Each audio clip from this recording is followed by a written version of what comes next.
Sorry about that, Danai, and everybody else listening on Twitter. And as I said, apologies to the people listening. Yeah, no, this time is my ineptitude here. I I still getting back into the groove of doing this thing. I forget that I should kill my notification. So the wrong notification came up and it Ah, apparently just killed everything. So wait one moment, I will get Shay back on.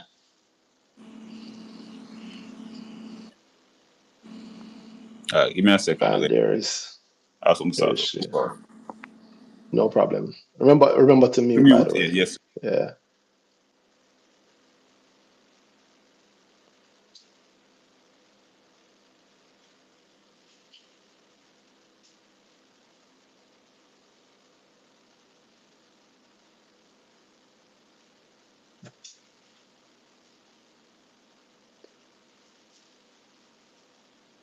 All right, people, sorry about that again.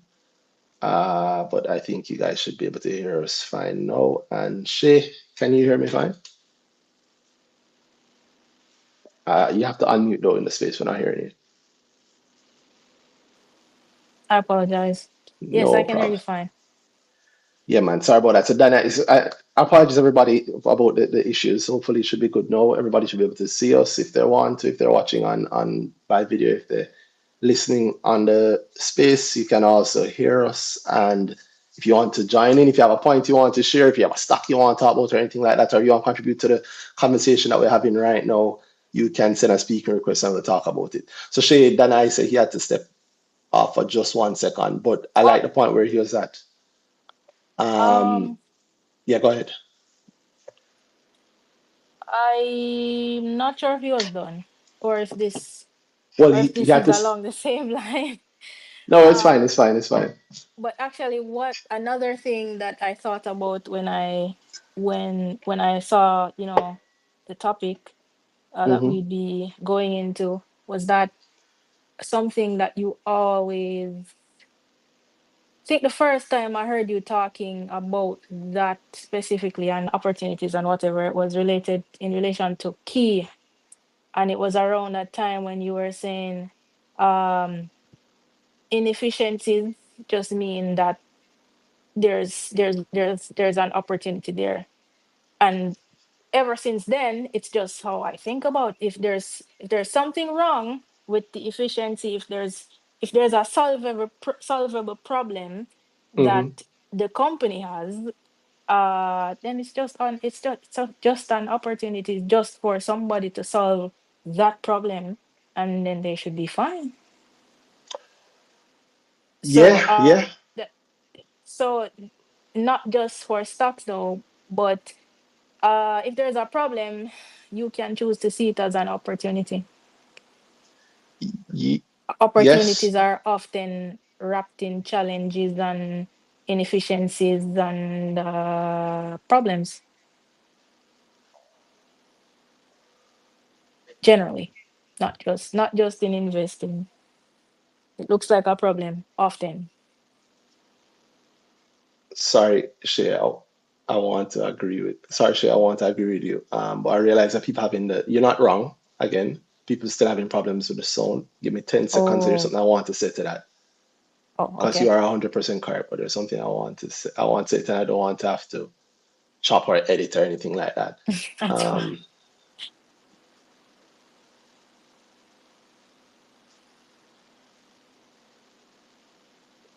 yes. So it should be.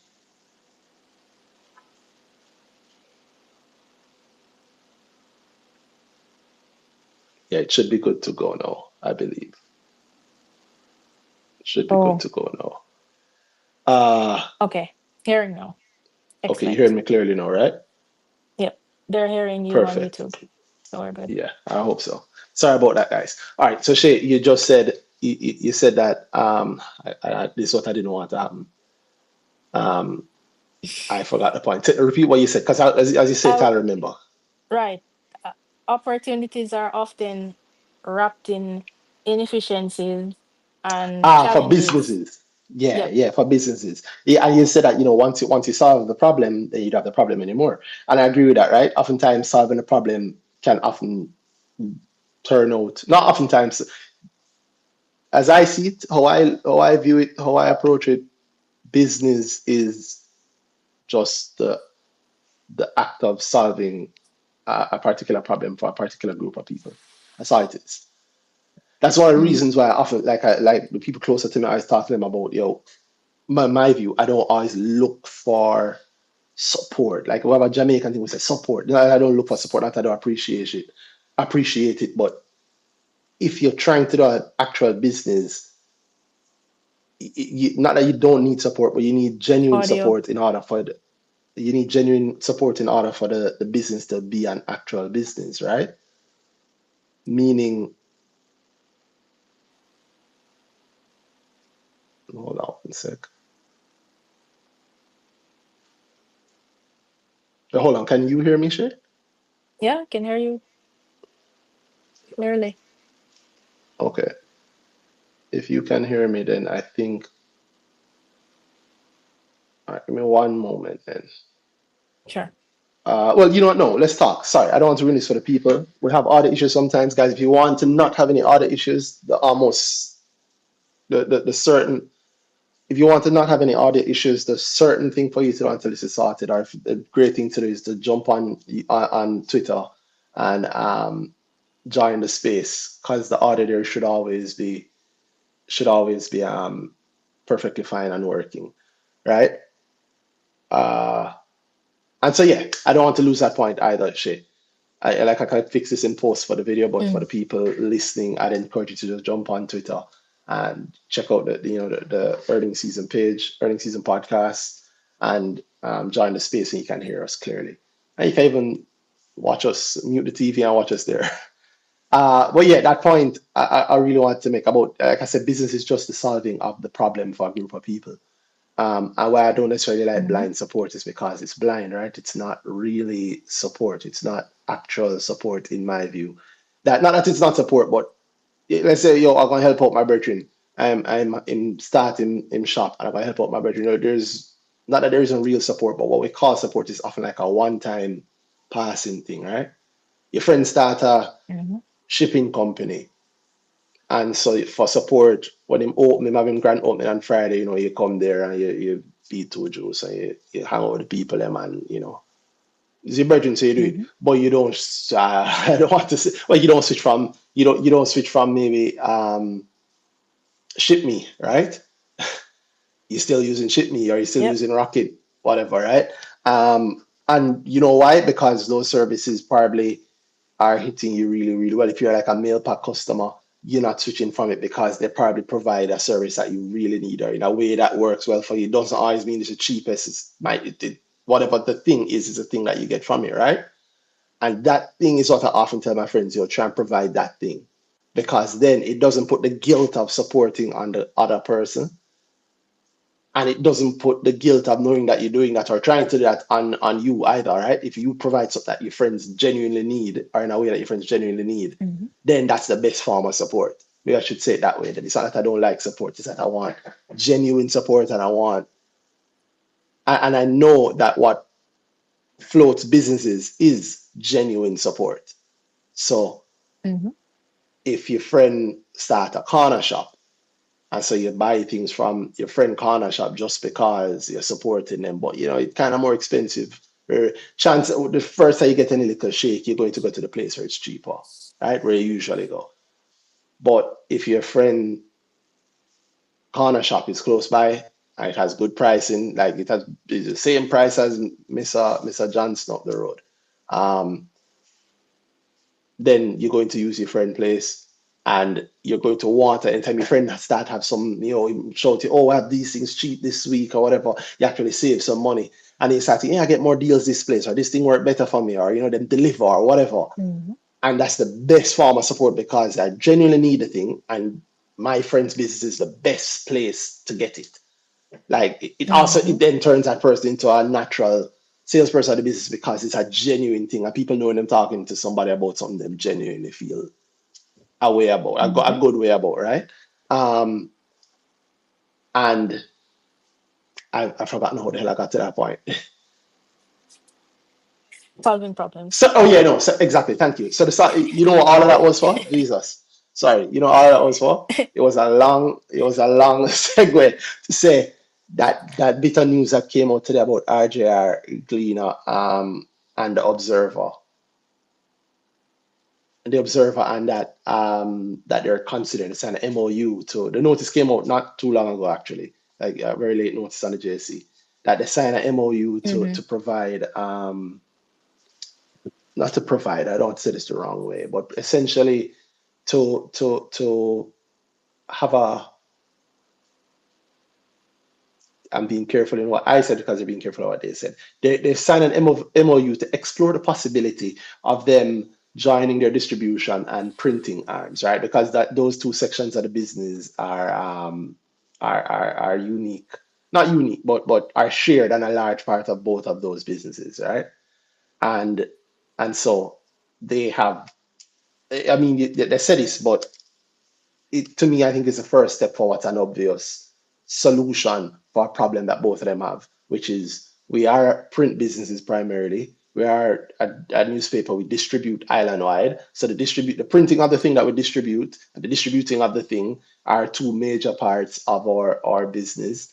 And even though we are Mm-hmm. competitors, we are competitors, um, we're in the same space, and somebody might buy a Gleaner and tell them don't buy the Observer. But there are many days growing up when whichever one my father bought, let's be honest, he bought the Gleaner. Everybody buys a Gleaner. Mhm. He used to buy the Gleaner.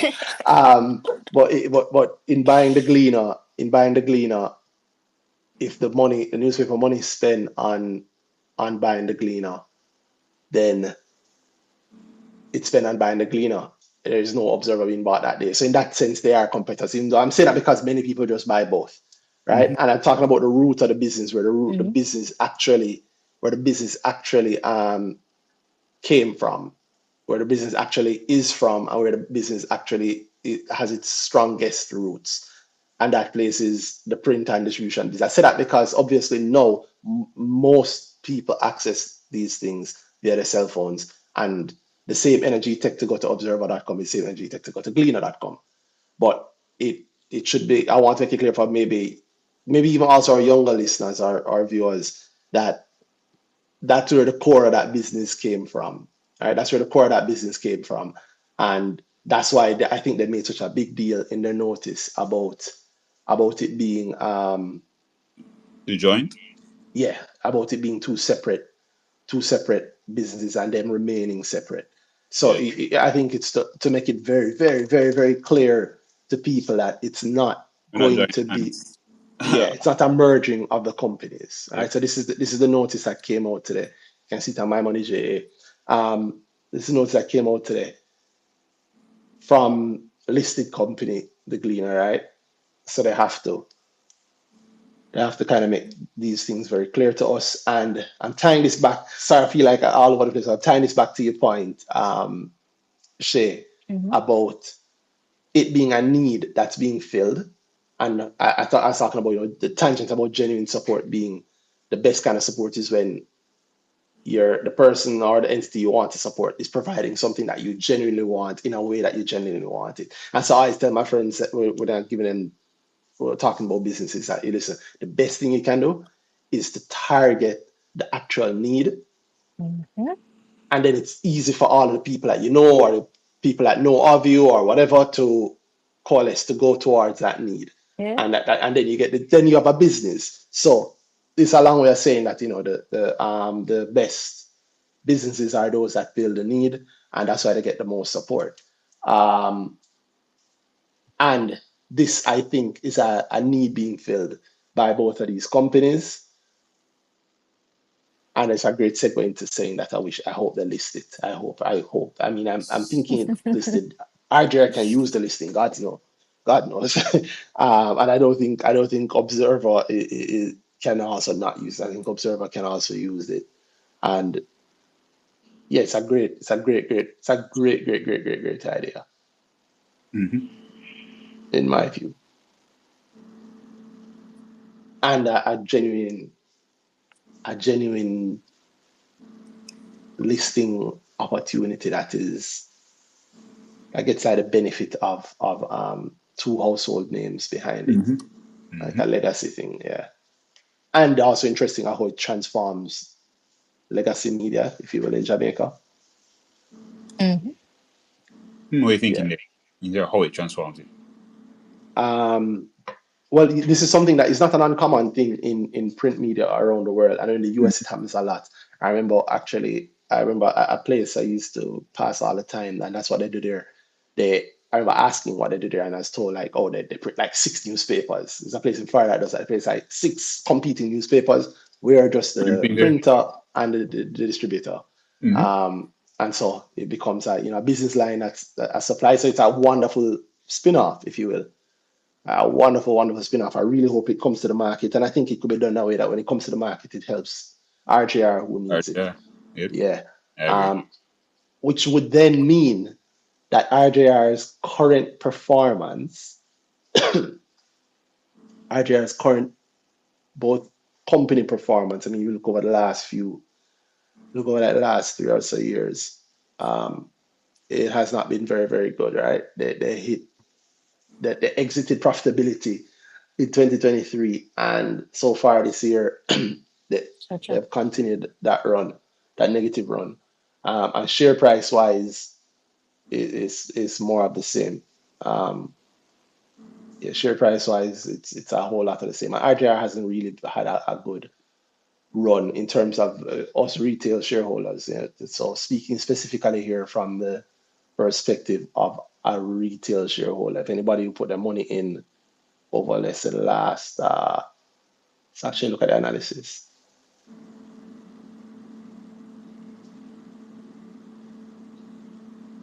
So you go back over the last 3 years, January 2022.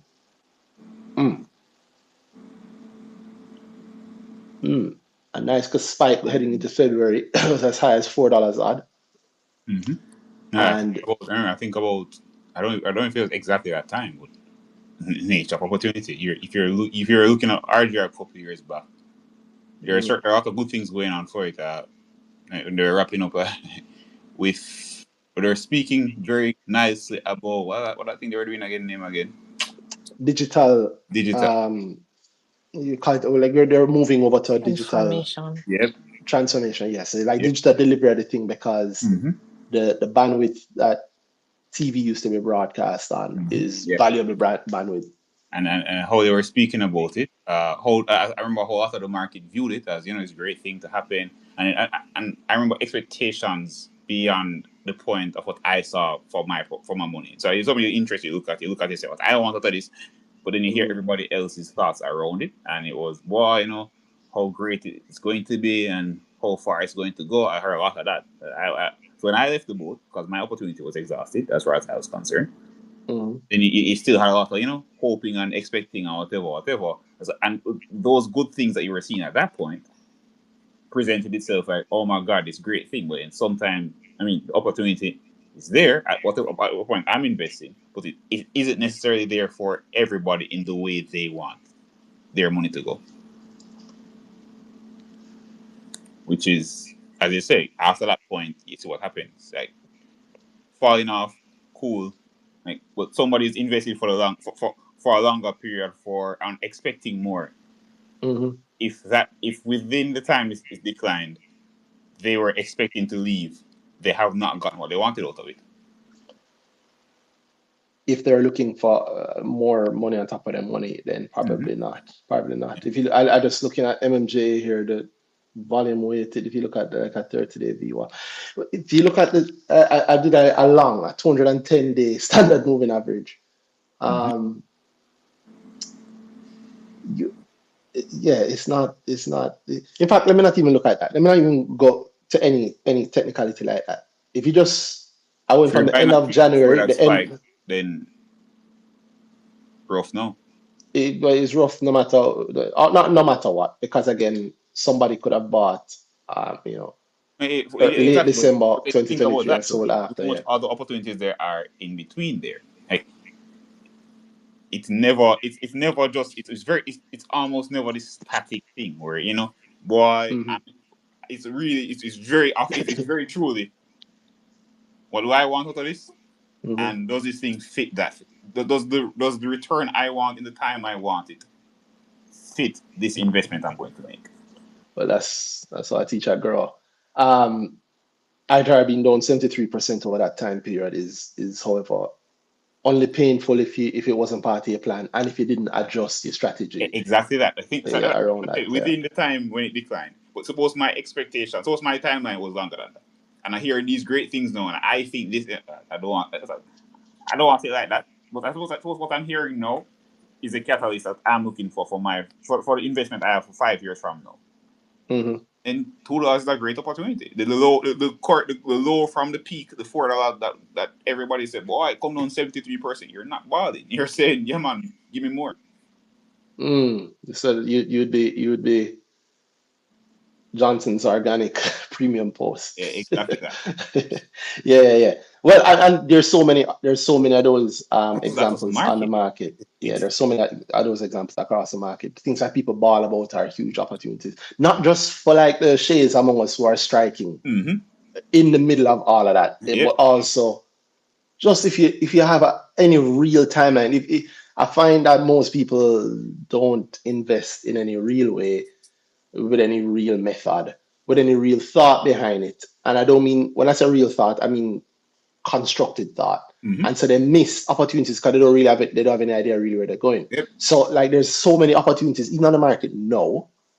And I don't just mean NCB because it's so low, even though I'm sure, That fits uh, some uh, people's bill.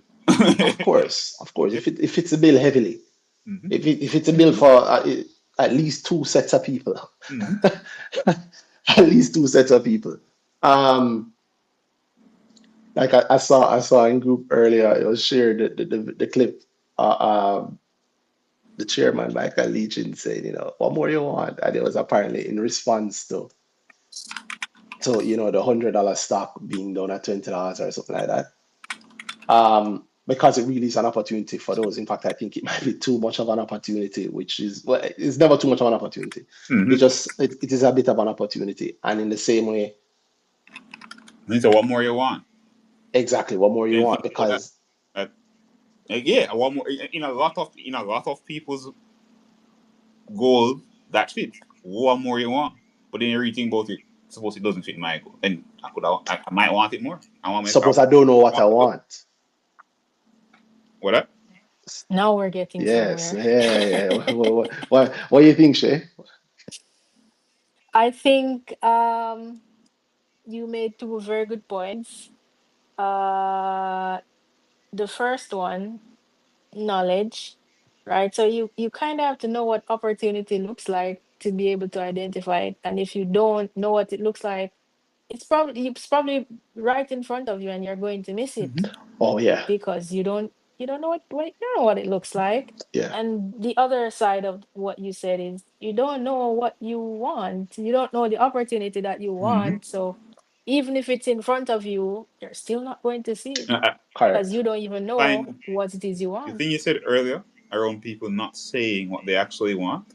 I think that's deeper. I think a lot of people don't actually know what they want. There's no work done in the sense of let me actually figure out what my money should be doing or what I want my money to be doing.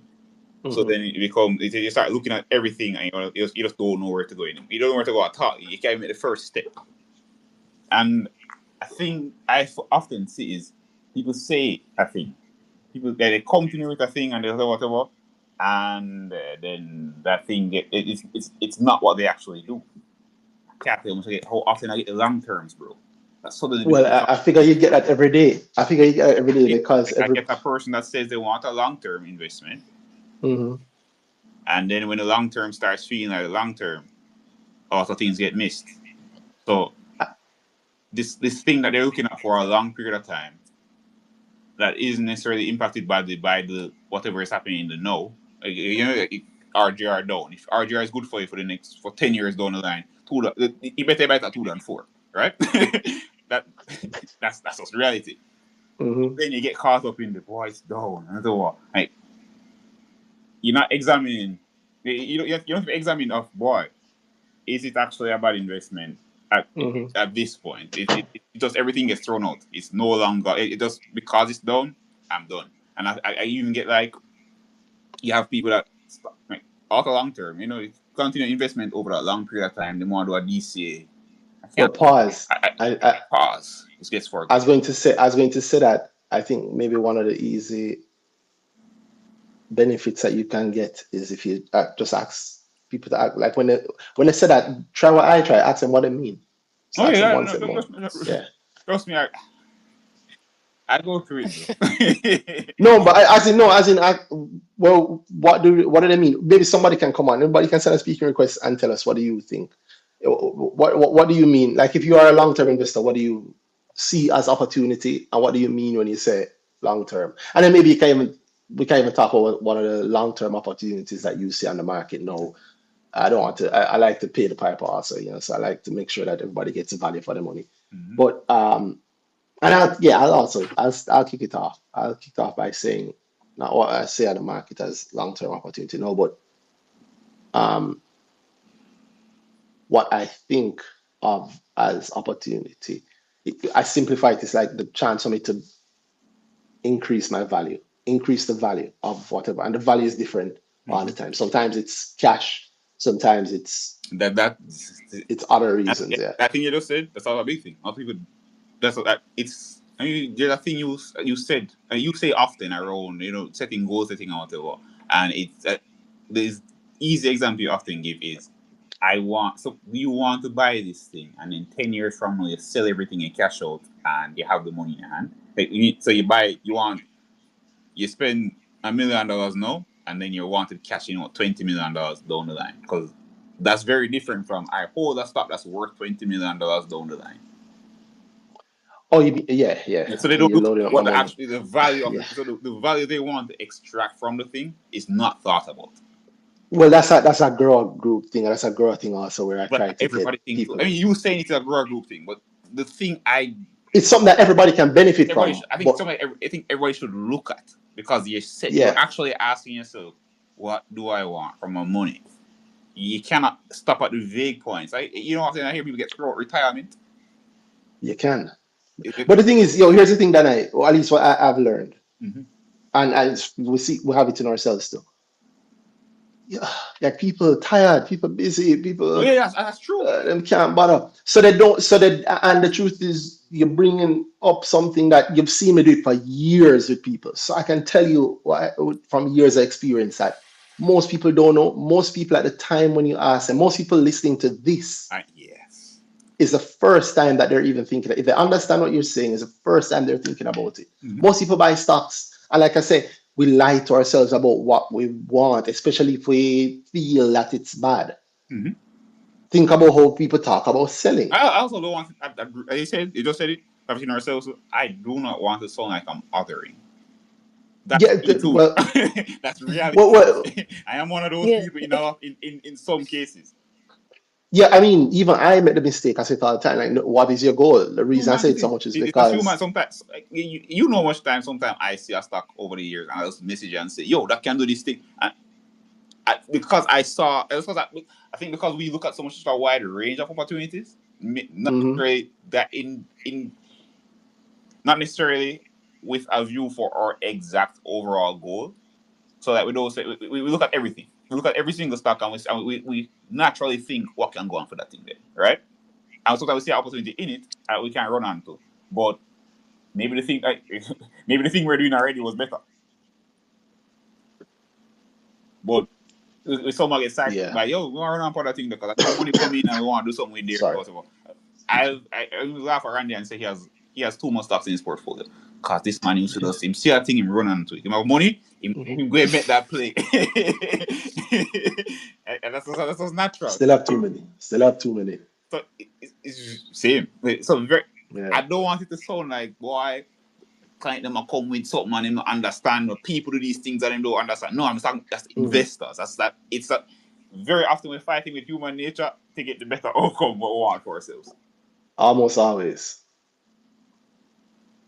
So At least in seeing my more view. What do you doesn't mean think? you do. Seeing more doesn't mean this fixes you. It doesn't mean that it's just something that one of the biggest things in this thing is mindfulness, knowing, sticking to your core of what you're doing, and weighing your options very often. The thing I'm in, should I leave? We got Shay from last week on our tune him. But Yeah. should I leave this thing for that new thing? Or should I stay? Does this new thing look better than what I'm doing? It's something you constantly do. And I think that you say this one again, boy, I keep going to what you just said. But yeah, about people being busy. I think a lot of people just don't they don't look at as much as we do. They don't have a time in their lives because I think we at this point we've dedicated a lot of our lives to it, our daily Mhm. life towards doing this. So there's a lot of that actually comes in. So I can't not everybody can examine every opportunity. Not everybody will examine every opportunity. Yeah, but I'm not even talking about it from the perspective of the opportunity. Mm-hmm. This is something that people think that they don't have the time for it, and maybe you're right. Maybe they're No, correct and they don't. I don't think people don't have the time for it. I think No, man. I'm not saying we have I much mean, more time to it than most. That's all I'm saying here. for the market, yeah. I'm not talking about the market here. The thing that I'm talking about is what most people, in my view, would be served very much by spending the time thinking about, which is what do I actually want? Mm-hmm. And just the best advice I can tell you is, if I'm speaking so broadly, is to go past the first answer. Mm-hmm. Yep. Just go past the first answer with yourself. So Mm-hmm. if you are not willing to do it with yourself, then you know you're not ready. That's what I think. I was saying all of this, but this is all Shay's area. So I don't know, Shay. What? What do you want? Very important question. And I like, that you're saying do it with yourself, because I think that's a question that you should go through with yourself first. And I like to encourage people to do it. And I like to encourage people to not think about, in the first part, don't think about the limitations, don't think about the challenges that Mm-hmm. could pop up. Don't think about any of that. Just, if you could just want what you want, what Mhm. would you want? Mm-hmm. If there was no limit, big up Limitless, and you could just want what you want freely, what would it Mhm. be? What would you say I want? What would it be? And even if it sounds delusional, that's okay. I Yeah. just want you to say it one time, what you want, what you actually want. And then we can work out the limitations, and what if this and all of that. We can get into all of that later. Mm-hmm. But first, what is it that you're looking for? What do you want? And That that's is. it. A lot of my clients, a lot of my sessions go like that. It's as I said it earlier, how much people throw out the word retirement. I think that's the first answer they get. It's Mhm. okay. Then I say, I must tell him what I'm investing for, what we're doing here. And them say, retirement. Yeah. What You're like, actually look like. I don't even want. Sorry, Dana. I don't even.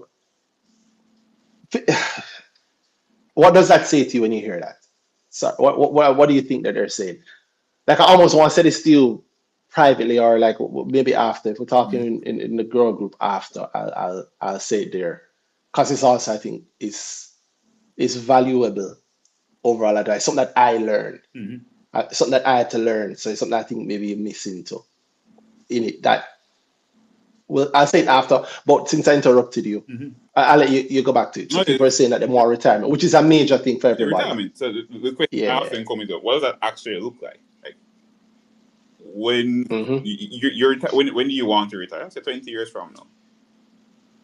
What does this money look like when you put it down, you invest it, and 20 years from now you go to whatever portfolio you've made?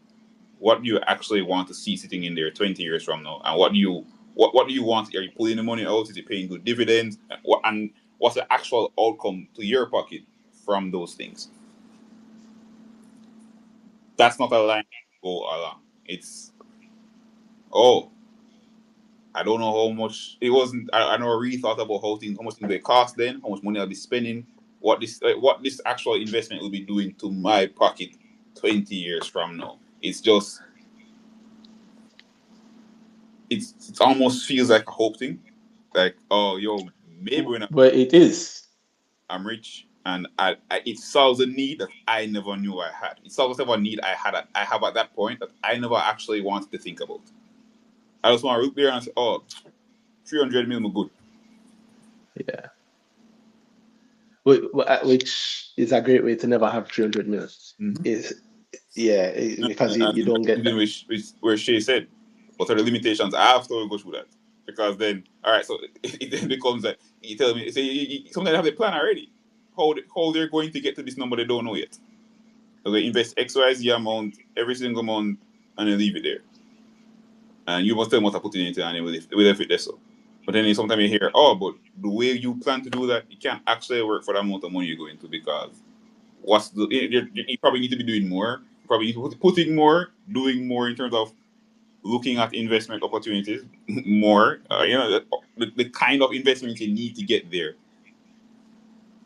probably don't look And like what you actually think or you've actually prepared yourself to do so far. yes, maybe I can compliment. Sorry, you were saying something just now, Shay? No, Oh no, I no. was agreeing. Yeah. So maybe I can compliment that with. So if most people are there, and I think most people are there because it's part of those conversations that we don't often have with ourselves, um, and it's a hard conversation to have. Hard, I I have it. think that's the hard part of the thing. I think that You've seen me, yeah, the hard part is you figuring out what your actual goals are around your money. It's not. yep, It's not. Oh, massive, yo, I will come here massive. and then there's this magic stop waiting on me, or I need to be day trading, and it's a workout. It's not that. Why are day trading? Why you think you need to be doing those things? What are you actually looking for from the things? What does day trading mean? Exactly that. So the I've thing, broken down that before. I've had the day traders come, bro, and it's one of the things that I think you're touching on that as I hesitate because I want to have the real conversation, but it might be even too much for here. But mm-hmm, is again, you're touching on a very we spoke about somebody last week. mm-hmm, You're touching on a very touchy point where people are realizing or maybe have to or are avoiding the realization of what the reality is that mm-hmm, what they want and what it look like and what they know. You reach a point sometimes where people start to realize, I speak for myself, where you realize that almost all of the things that you're saying you don't mean or you don't go so. Right, so like day trading, and then when you stop somebody, you make them, but what you think day trading is, you realize what they think day trading is. mm-hmm. You in front of the computer, you make some money, you lose some money some days, or you try and make some money. If you're good at it, you make all your money, and you have in front of it, you're from the market, don't tell the market lock, and you're on it. And I don't have the time to that in my busy life. And so you've decided on your own that's what one, you've decided that's what it is, and two, you've decided that that's what's required Mm-hmm. to get to three, the thing that you haven't bothered to define. Mm-hmm. Because if I define it, I might be right. Mm-hmm. I might be right. I might be right. But if I don't define it, I'm I'll always definitely wrong. be right.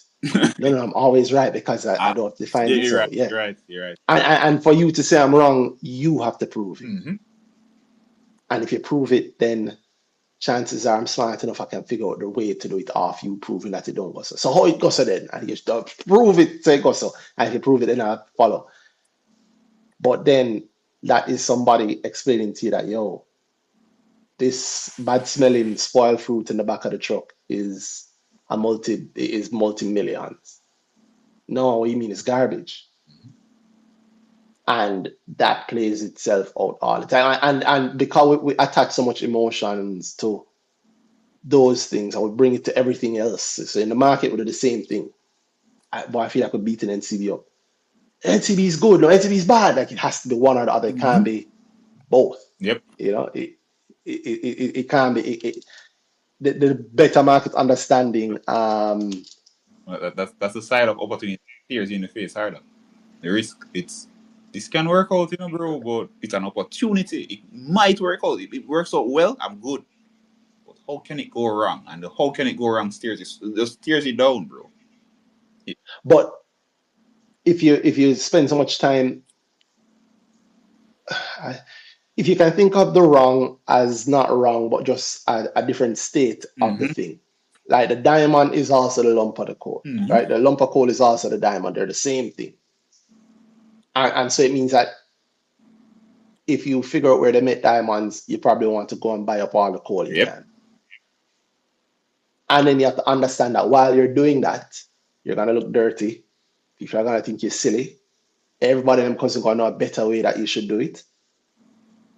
And when you carry the truck full of coal to the diamond factory and then pressure it down and you know 10 times less than the coal you had, but now it's in diamonds, and then take 3 out of the 10 and cut that up and make wonderful jewelry, and take another 3 out of the 10 and then put in the headgear and crowns and whatever, and take the other 3 out of 10 and then put it Mm-hmm. into electronics, and the last one you take it and you buy 2 more truck and you go buy some more coal, and then going to say, oh,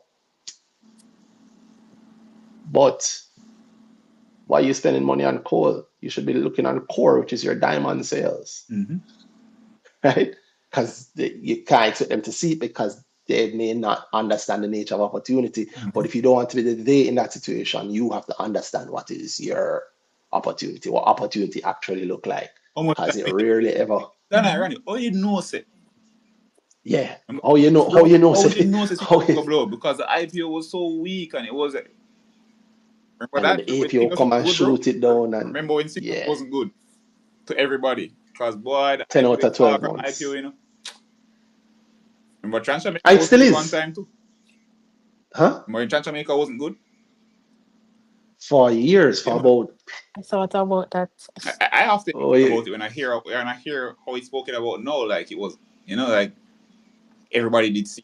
No, you didn't. No, they didn't. yeah, you know they didn't because they didn't buy more.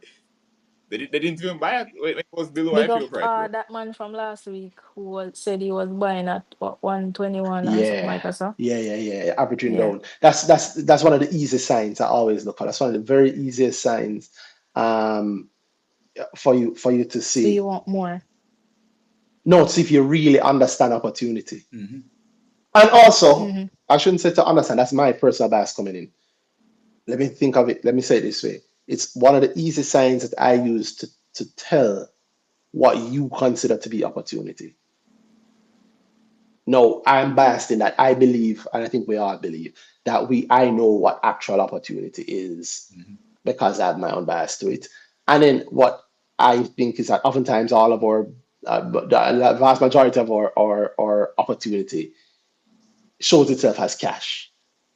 And then I think that I might know a bit better because I listen to so many people and I hear they talk about and I see how they act and I realize that, yo, what you are saying is opportunity. It's not what your actions show you think of opportunity as being. And based on what your actions show me that you think opportunity is, that vehicle is probably not the best vehicle for you. Mm-hmm. Yeah. But you're taking a lot of um hope out of that vehicle because it is spoken of in a way that you like, right? Like I see, so we don't know who it is. There's somebody on YouTube say Wisinko, just say it. Um, so I guess they figure like, okay, that's opportunity, right? That's opportunity there when that Wisinko now is at what's Wisinko at? 20 something dollars? 20, I think 21, 20, something. Yeah. Yeah, they ask me how I knew. 20 and some Twenty cents or dollar and one 21, something like cent. that. Ask So. me how I know. Ask me how I know. Cause I mean, you go back to 2024, what was Wisinko? $20.08. You go back to 2023, what was Wisinko? 20 odd, well, it was a little lower. It was at 17 for a while. I used to call it That was a this. big jump, bro. That was the it's Yeah, coming in with 17 to thing. 20. And I heard a lot of around thing there. Around that when that the move from 16 to 16 whatever.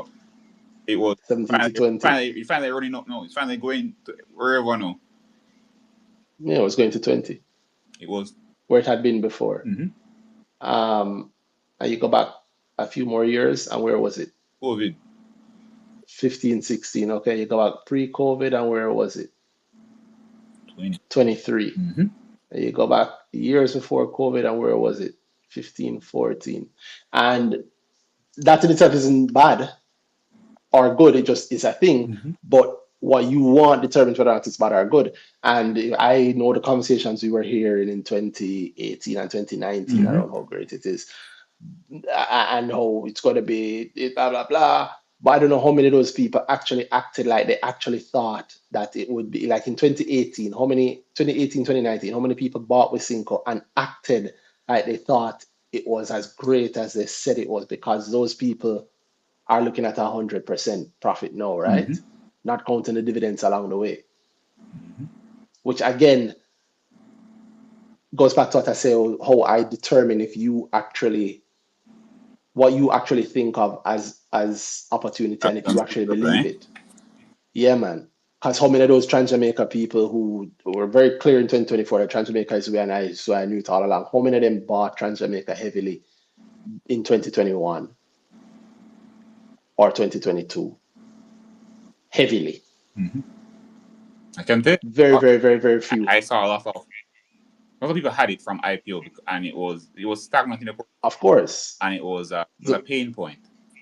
It Hmm. was. I don't look at it on my portfolio anymore. Uh-huh. I I, just I, close it up. But no, it's the only thing people look at the it's going to portfolios. be Many in there, people. but in the time for the goal you have right now, I don't think that thing is doing the thing Hmm. you want it for you. At some point it will, but you tell me in 2021 you want a 1 year goal for this great percentage gain. Transfer makers might not be the thing. You sit down, you watch it in your portfolio because I already have it. You wouldn't buy it again. You wouldn't buy more because it's so You, disappointing you for you couldn't convince them to buy more. you. I know that because I ask enough people and I say, well, what ways that there are many trans Jamaicans out there, many whistles. We can even use trans Jamaica. I'll go back to the analogy. I use a truck or the truck that's picking up all these dirty bits of coal from all over, packing the truck, packing in pockets. You're like, why would you do that? Well, if you knew that every single bit of coal that you pick up, when you carry it to that factory, they will turn it into a diamond for you. You would get as much coal as you can. If you believe that truly, you'd be getting as what you'd be acting like that person, right? Mm-hmm. That's how I know that the very few people believed in Trans Jamaica in 2020 or 2020. Well, maybe 2020 was IPO was IPO was also COVID. In 2021, very few people believed in Trans Jamaica because in 2021, not many people were buying it at $1.31, right? 120, and I don't mean like a one buy. I mean, if you knew for a fact in October 2021, September 27, 2021, Trans Jamaica was $1.25.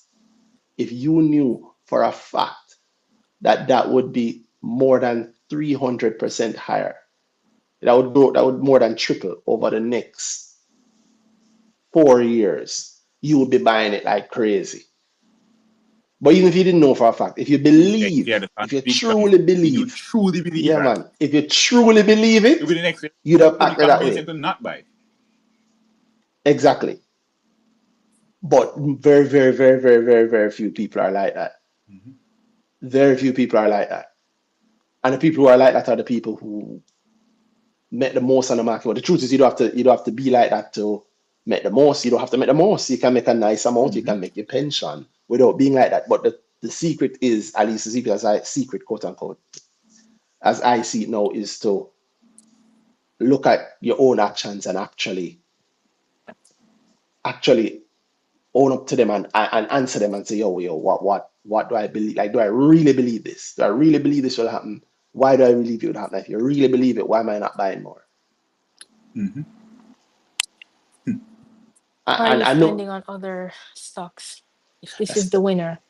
I tell you, I get a whole heap of the amount of messages I get about last week about not the lady's name, but the lady that's talking to us about her dividends. Um, like she really got some people going. She got other people like inspired. People really love dividends, and the people that she got going well the people who were paying attention to like the numbers behind it and looking at the like going, oh wait, I think she said one of the things that she's making off, was it Cygnus or was it Yes. Carreras? I think her Carrera she said was 9%, I believe so. the yield. I believe so. Yeah. and I believe she had a nice enough amount. I don't know why I had that in my mind. I should have a nice enough amount in comparison to the rest of her portfolio. So then the question is like, why don't you just add it on to that Mm-hmm. versus because she's looking for dividend yield. If you're doing the yield game, if you're looking for actual yield, why the thing that's dropping at 9% on you, why wouldn't you put more in that? Yes, you're going to have a lower percentage that you're getting from it, but look at what the cash amount is that's coming to you by adding to it. Look at what happens if you start reinvesting those 9% dividends, Mm-hmm. like what it actually looks like for you. And then bring that into every other decision. Oh, this thing look good. Oh, this company having a blah, blah, blah. Should I put my money in that or should I get X more More to say. on dividends? Yep. Yeah, that is where if it's one gem, another gem you can take from tonight. It's like the doing of that is a portfolio changing experience and it turns you into somebody driving what looks like a garbage truck. But like I said at the start, the garbage business is a strange business because your supplier pays you to come and get the Yep. supplies. Yeah, and everybody generates it. I said very few. I don't think there's any business there's no business that touches everybody that is a poor line of business. Mm-hmm. Yeah, LVMH sell clothes amongst other things. Everybody wear Yep. clothes. It's illegal to not wear clothes. Yeah, That's how good it is, right? Insurance, it's illegal to drive a car without insurance. you must see me. Yeah, food. Like we think of GK, and when you think of GK household name, what's the first thing people think of? Food. Grace. They don't say Grace Kennedy. Grace Kitchens, right? It's like those things that touch everybody are multi-billion-dollar businesses everywhere. There's nobody that controls trash in any country is poor. Mm-hmm. Um, because they know that it's gold. It just looks like trash. And then you take that analogy, you put on the stock market, and you think of the stock that you're in that you love. That boy, I'm not sell it because of this very, very rare. Or you believe it, if you really believe it, why you're not selling the rest and putting into it? I know that's one of the things you always said that Why night about, did you do? the J trade off empty. Oh yeah, man. Yeah, the J trade off empty. That's it. Love when you're Yeah, yeah. And Shay, what was she saying about the not the buying is believing that you said a while ago. There's something about oh how you don't have no you said it actually said it last week, Shay. Like I say, oh you don't have no money, no dry powder for the play, but you're in stocks you don't like. Yeah, exactly that. basically. Yep. Yeah, yeah. Just if you want to do the play, if you really want to do it and you really see the opportunity there, why are you wasting Hmm. time sitting in other things? Mm-hmm. Hmm. Just asking yourself that is where so much happens, Just looking at it and saying, oh, like that question. If you ask yourself that question, it almost immediately just answers it. Hmm. Hmm. It's the point of accountability. It's oh well, I can't say this and real do this. It's when the task don't match your actions and you have to see it. Well, no, you don't have to see it. Oh, that's me. No. You I'm don't. talking about me. You You're right. you don't have to see it. Hmm. I'm talking about If you're very right. you don't have to see. Think about it. You don't have to see it. You can lie to yourself. And in the like I said it last week. I'll say it forever. The the market is an annoying place because it cannot be wrong. And the more honest you are about the reality of the Mm-hmm. market, not what you think it is, good or bad or ugly, but the more Hmm. honest you are about the reality of the market, is the better the stock market Mm-hmm. rewards you. The better the Hmm. understanding of it is. Yep. Oftentimes we think of it something a certain way. We think something's supposed to happen. We think it's supposed to work a certain way, and when it don't happen, you can cuss and get vexed, or you can say, yeah, what am I supposed to do? You say, well, at this point I have to learn. No, you don't have to learn. You can just keep blaming the market, because also how many people in the space are going to say, no, you shouldn't do that, no, that don't make sense. Think about it. Mm-hmm. Dividend conversations happen with no mention of yield, no real yield Yep. conversations. Um, Fund conversations happen with no real mention of Mm-hmm. returns. Market conversations happen from the perspective of the companies on the market, not the retail, not the people putting the money into the market. From top to bottom, it happens. It's not often that anybody says what the reality is and sticks to it, and and say, "Yo, no, it don't work that way." Or you can say it work I that way, just thought but like it you're don't right. work that way. Like, Huh? it starts feeling like I'm a place where the conversation becomes, hey, yeah, you say yes, kumbaya. Everybody must be right. Yeah, Everybody's point. We everybody's can say right. two different, we can say two opposing things, but somehow, We're both both right. right. Yeah. And if it don't work out, if it work my way and it don't work your way, it's not because I was right. It's because the market is irrational. Yes. Yep. That's how things go. Yeah. And then if it work your way, it don't work my way, the market is Mm-hmm. irrational. Which markets are irrational, but but that's how they work. Mm-hmm. Yeah, and the more honest you are with yourself is the better it is. And the nature of opportunity is in understanding that. Then when you bring it to the market, things suddenly become extremely attractive. Mm-hmm. I had Yeah, when you Dr. King was my econ lecturer.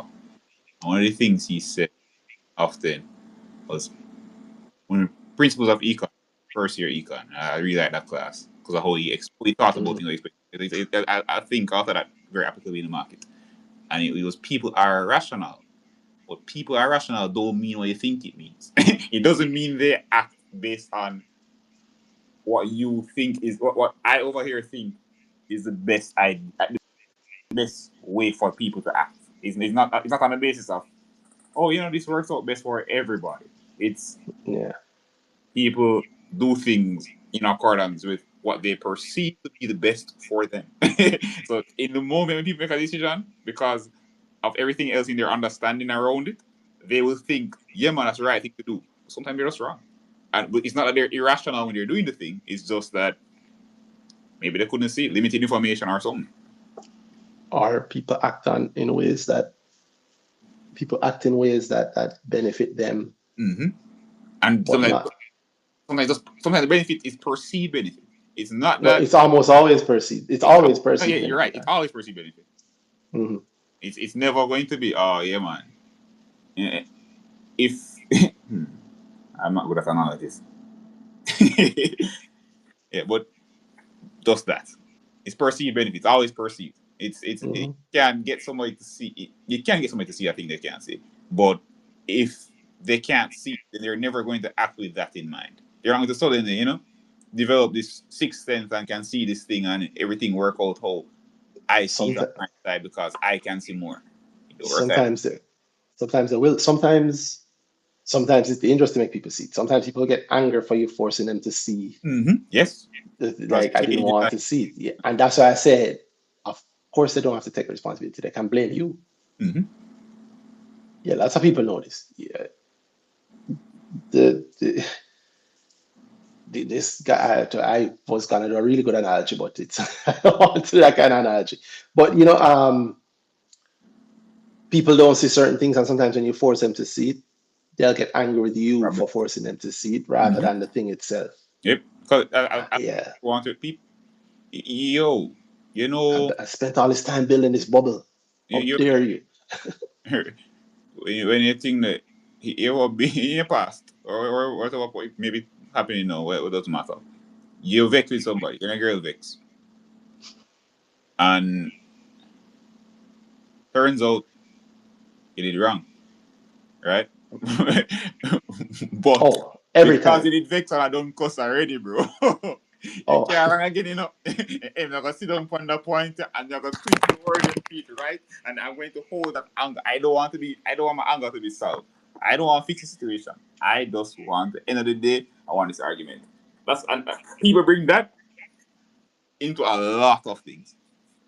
Yes, they do. There's a lot of jokes behind that I want to make. Yeah, Sorry.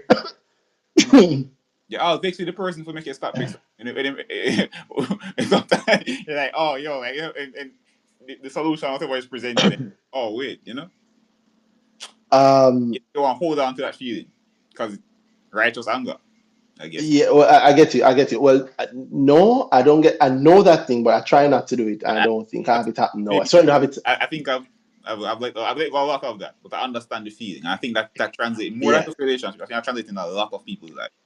They don't want. You can't test somebody on something they're doing, and immediate Mhm. distance. Yeah, yeah. It's Jesus Christ. He's right. Mm-hmm. Or Jesus Christ. She's right. Or worse, I was wrong. Yeah, but you see that I'd rather say, well, I don't want to do it, and then I'd rather be angry and leave because God, the worst person in the world to me, just made a really great point. Really, And then he shows itself in the market that way. And again, like I said, people are not rational, so they'll respond irrationally. mm-hmm. And so we've had this conversation before here where I say, yo, you don't want them to. I almost don't try to stand in front of that truck anymore. I used to back in the day, but now when I see it, I understand. I try to understand it. I try to understand where the person coming from. Is it that they're like, oh wow, I didn't understand this before. I know you made me see it. It's kind of blowing my mind. Or oh wow, I was wrong, or you were right, Mm-hmm. and you are so obviously right that my response to you cannot even make it seem like you're wrong, but I can hear you. Mm-hmm. Yeah, so it's not what you said, it's your tone. Yep. Right? I have to come with something because it was what I said earlier. But know that what you said was wrong. It has to be you. Mm-hmm. But that will kill your portfolio. That will murder your portfolio. That really will kill your portfolio. And that the people turn that lens on the market in many ways, and one of them I say Hmm. is this stock is only good for this moment. I want to. If I sell this stock, I must never be buying it again because then why did I sell it back in the past? You can. Because it's never good. You can. You're not thinking about the returns you're making this time. Or it's why did I sell it? Yeah, yeah, because when you try explain if you break it down properly, then very quickly certain things will become obvious to me. Like I sell this thing because I don't really expect it to be more than stagnant for the next 2 years, or I don't expect to get a lot of returns from it. Sorry, hold on again. Then again you say you're saying that, but I don't know if that's why people say. Hold on, though. We've been talking. We've been saying people should come on and join. I see a couple of people have joined. I'll go with Duffy, Saint Duffy first. Duffy, who has been patiently waiting, but says Shavano like she have to say something. What's up, Duffy? You can hear us? What's up, though? Oh, well, no, I was saying, to answer the question about why sit in something that you don't like and you see the opportunity. Mm. Well, because you're afraid of failure, because that's what happened with me. I had a SVL play that I wasn't satisfied with. So I left it for the big hype Fontana play. And the Fontana play didn't give me as much as I predicted. So why I'm not leaving Fontana right now is because I am annoyed. I am annoyed. That's it. I am annoyed, and I haven't done any more revisiting or reworking or rereading or looking more into it just yet, which I know eventually I'll have to do if I want to be serious about getting back my money. But I'm still in it for now, just hoping and praying that the Fenty hype will give me the return that I want. So that's So hold literally on. it. But okay, there's so many things in that. So the Fenty hype. Assuming Oh, I'm because not hearing. uh, sorry, I don't know if you guys hear me. Did I hear me? I'm hearing you. Hear me? Yeah, I'm not sure. I'm not sure. Yeah, man, I'm hearing you fine. I was hearing Duffy. I don't know what Duffy meant. I don't know what Duffy meant. She wasn't hearing us. But Something chipped out, are you hearing and I me? can hear myself in the background like an echo. Well, I don't know what it is. Um, But it's fine. I don't know if it's fine. Can you hear me, Duffy? Yeah, I can hear you. I can hear you. Okay, fine, cool. I don't know. I don't know what you, maybe if you're watching us also and listening to us. No, man, But it's just my phone. okay, well, Maybe my phone just that clean. maybe. Well, there's like two or three things in what you said. The first thing is that you say, boy, you're so vexed with the Fontana play that you don't want to come out of it. Not that you don't I want to mean, come out of it. when I got I got a profit Okay, during the time frame that I expected a profit from the Fontana play, but it is not the amount that I It's had on. wanted, Ah, so I did not sell it. okay. So what happened if Fontana drops 20% next week? If Fontana drops 20% next week, Yeah. why would you ask me that?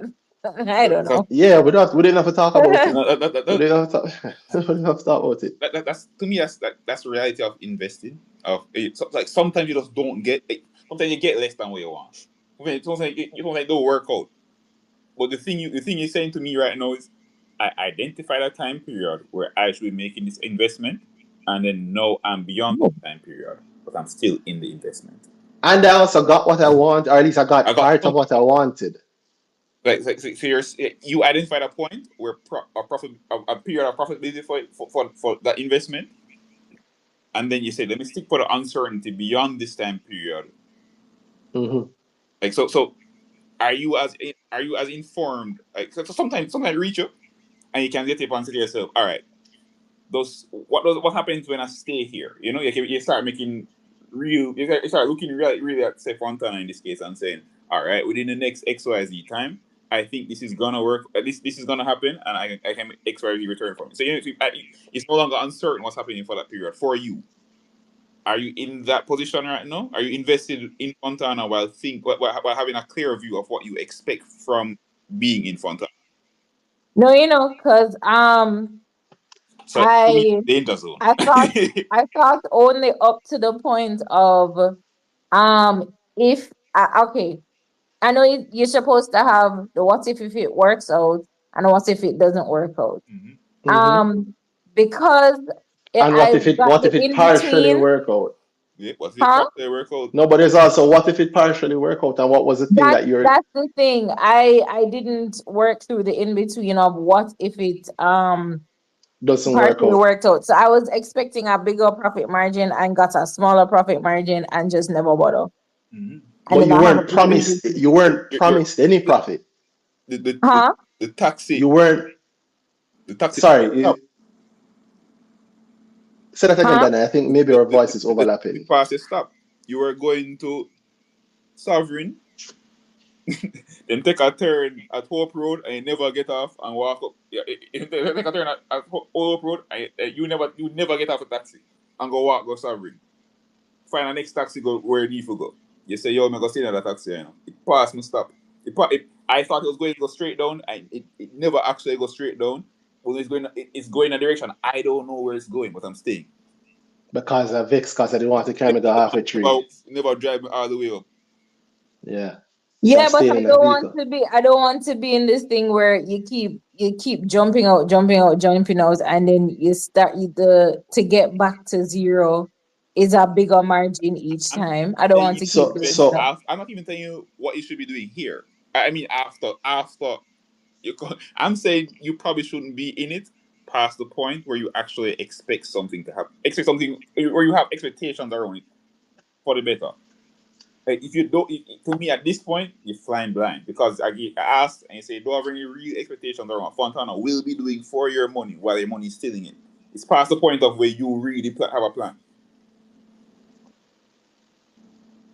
So you're I don't, whatever. I don't, I get what you're saying. I get what you're saying, but I personally not ready to take it out straight up. until I know where I'm going to put it. Because So I what mean, one sec. okay, I mean, So having Let it me stay can't in the advise him stock about. So, runs the risk of it, like as you say, losing more and dropping 20 next week and dropping whatever. But I'm not sure yet. I'm not sure if taking it out and just having it sit there. in the trader account until I'm ready to put it into something is better than just leaving it in Fontana. Mm. So you see that if you think of it along the same lines, right? Think of it along the same lines I was saying.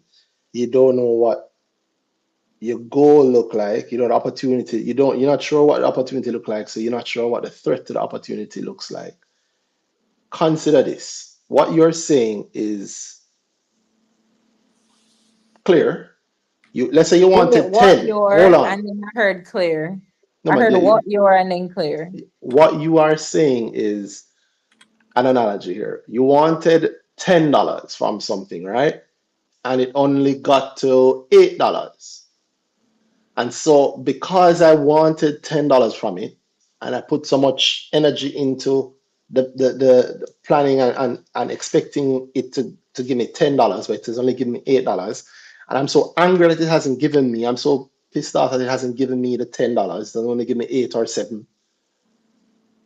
I'm not really coming out of it until I get my $10 because I also don't want to be going all over the place. However, I think you're ignoring one major aspect of the investment class that you're in. Stocks go up, but they also go down. You're saying that because I'm so angry that I didn't get the level of profit I wanted, I am willing to risk losing the little profit I got and also losing some of the initial money that I put in there simply because of my feelings around the number that the share price is. Cash is a position. It is the it's the state. Money is in cash. Nothing happens to it but inflation. When the money is in a stock, it can go up and down, and inflation still happens, by the way. Yeah. So you you're saying to me, I'm keeping it in uncertain position, and I've not planned a path around that. I've not given myself any more certainty around that. I think you have two. To me, you have two options. Figure out what's going on with Fontana, and if that works for you and your money and your goals, be very objective about that, because I know after times people do that, or they say they do that, and they end up staying with the stock that never work out for them. In reality, they're sticking because they never wanted to leave. Well, I think it's in reality Yeah. because I'm also, and I know you say you're not supposed to do this, but I'm also operating from the emotional point of my SVL play. The money that is currently in Fontana was in SVL, and because SVL wasn't moving as fast as I wanted it to, I took it out. ah, But then SVL gave me not fully what I wanted, but it gave me some motion, not during my initial timeline, but way after. And then I don't want to be in that position of let me take it out of Fontana and then Fontana do what I want it to do. But We so obviously to circumvent that, with I what would have thing, to with do what proper thing Granny reading, just said. but no, I don't know. Hold on. You see, you're making the second mistake. Pause. You're making the second mistake again. You said two things. You admit. You start off admitting that, oh, yeah, no, I shouldn't do this, but I'm throwing it on emotions, and I'm saying this. And then the second mistake you're making is, oh, also it requires proper reading to get out. Who told you that? You just decided that on your own. That's what it required. I read a You give, lot. you give yourself a moment. no man, No amount of not to reading. exit, to put it into something else. But we're Because yes, not talking about, hold on. We're not talking. Think of oh, it you mean as just two talking about different exiting? things. Okay. And no, I never said I'm not talking about exiting. I'm not talking about the achieving of whatever you want. I'm talking about the Specific. avoidance of the losing of what you have, Mhm. Oh, yeah. Okay. Okay. right? It's again, I want this bucket. I go into the well. I go into the standpipe up the road, and I want the bucket to give me 10 gallons of water. And I put the bucket there, and I only got 6 gallons of water. And so I don't care how hot the sun is. I'm sitting here with this bucket until I get 10 gallons of water, or until I figure out the next standpipe to go to, right? And while you're sitting there, it's evaporating. And while you're sitting there, it's evaporating. While you're sitting there, it's evaporating. And sometimes liquid water come out of the pipe and it go back up. Oh, see about it don't reach 10 yet, so I'm not moving. Right? What if 10 minutes from now, some kids run up the road playing and they knock over the bucket and you've lost everything. And them also crack the bucket so now you can't catch water. Not only have you lost the opportunity to get what you want, but you also lost some of what you came there with. You Why know, are you why would you want to put and keep at risk something simply because it didn't give you something that it never told you it was gonna give you? You decided it must give you it. I look at And the you got point. some of it too. You got some of it, but because you never get all right, may I stick with it? Right? I don't care if the bus going over the cliff. This bus said I want this bus to carry me to half a tree. So over the cliff is where we're going because it's half a tree or a cliff. Mhm. That don't make sense to me, but I know that it's not because I know I'm looking at it from how the thing works. I think you might have to maybe be clearer, Duffy, on how you think the thing works because a major part of stocks is that they fluctuate in price, they fluctuate in value. So if you expect 10 and you only get 8, or you expect 10 and you only get 3, sitting there with a huff because it's just 3 will not save you from the 3 becoming 2. And best believe you're going to miss that 3 when it becomes 2. And you think you miss it at 2, wait till it becomes 1. That's just the simple truth. Like that has nothing to do with necessarily Fontana itself. It That's has to no, do with not to do with fun. investing generally, just Mhm. across the board. Yeah, the nature of stocks is that it's not gonna stay where it is. All Something right, you want to hear something funny? There are people who benefited greatly when NCB went to 100 hard. All right, there are people who benefited greatly when NCB went to $30 the other day. You should laugh about it earlier. There are people who benefited from NCB last week to this week. There are people who benefit from NCB from this morning to this evening. Like that's just there is just how it works, but you have to deal with the reality of the market or you will suffer in the market. The market is a cold, unforgiving place because your feelings really don't matter. Mhm. Especially because what the market actually is a thing that is reflective of how we feel, not what we say, how we feel. So I say, boy, I love this area. So I felt very ashamed when I was selling all of the shares. But you sold all of the shares. That's what you actually did. Mhm. If I'm working off what you said, what you actually do might hurt me. But if I pay attention to how you actually act, because that reflects how you really feel, then I might find I will maybe I don't find profit, but I will at least avoid a loss. I said this last week. I said the week before. I say any minute now. I expect Trans Jamaica to do their consideration for a dividend, and Mhm. you might see a little uplift in the price. If I plan to buy Trans Jamaica, I would. I well, not even say if I would. Like I looked at it and I talk about it and I look at it and I'm thinking, well, if I think in Trans Jamaica pension wise, why would I buy it now? Why would I just wait until a month and a half from now? Wait until after the dividend payment, or wait until after the record date. Why? Wait until after the dividend hype is done and people get more in touch with how they really feel. Mhm.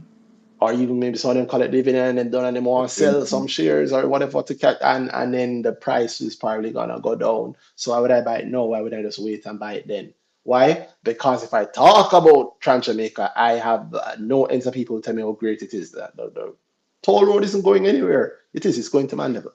But anyway, it's going somewhere, but that it going somewhere isn't going somewhere and not going somewhere isn't linked to what you really want. What you really want is a whole heap of money. Since I mentioned Trans Jamaica, I feel what people in Trans Jamaica really want is a year and a half ago to be repeated. But it is very unlikely for a year and a half ago to be repeated for any time, any realistic time. You look at even a year ago. Yeah, remember I don't think talking about it jumped from $3 all the way up to $4. I'm talking about like I said a year and a half ago carries us to like when it jumped. Wow, I can even go back further. A year and a half ago, going back to late 2023. It's going from 260 odd. Going from 260 odd when it hit 3 odd. When it started heading to 4. Wow. When it broke 4, wow. One that again, not considering that that means it going from where it is now, right? It going from 366 now back up to 4 odd, back up to maybe even 5 odd because the stock can't rise if nobody don't sell, and the stock can't fall if nobody don't buy. And if people aren't interested in selling at certain prices or buying at certain prices, it won't happen. All the best to you. Yeah.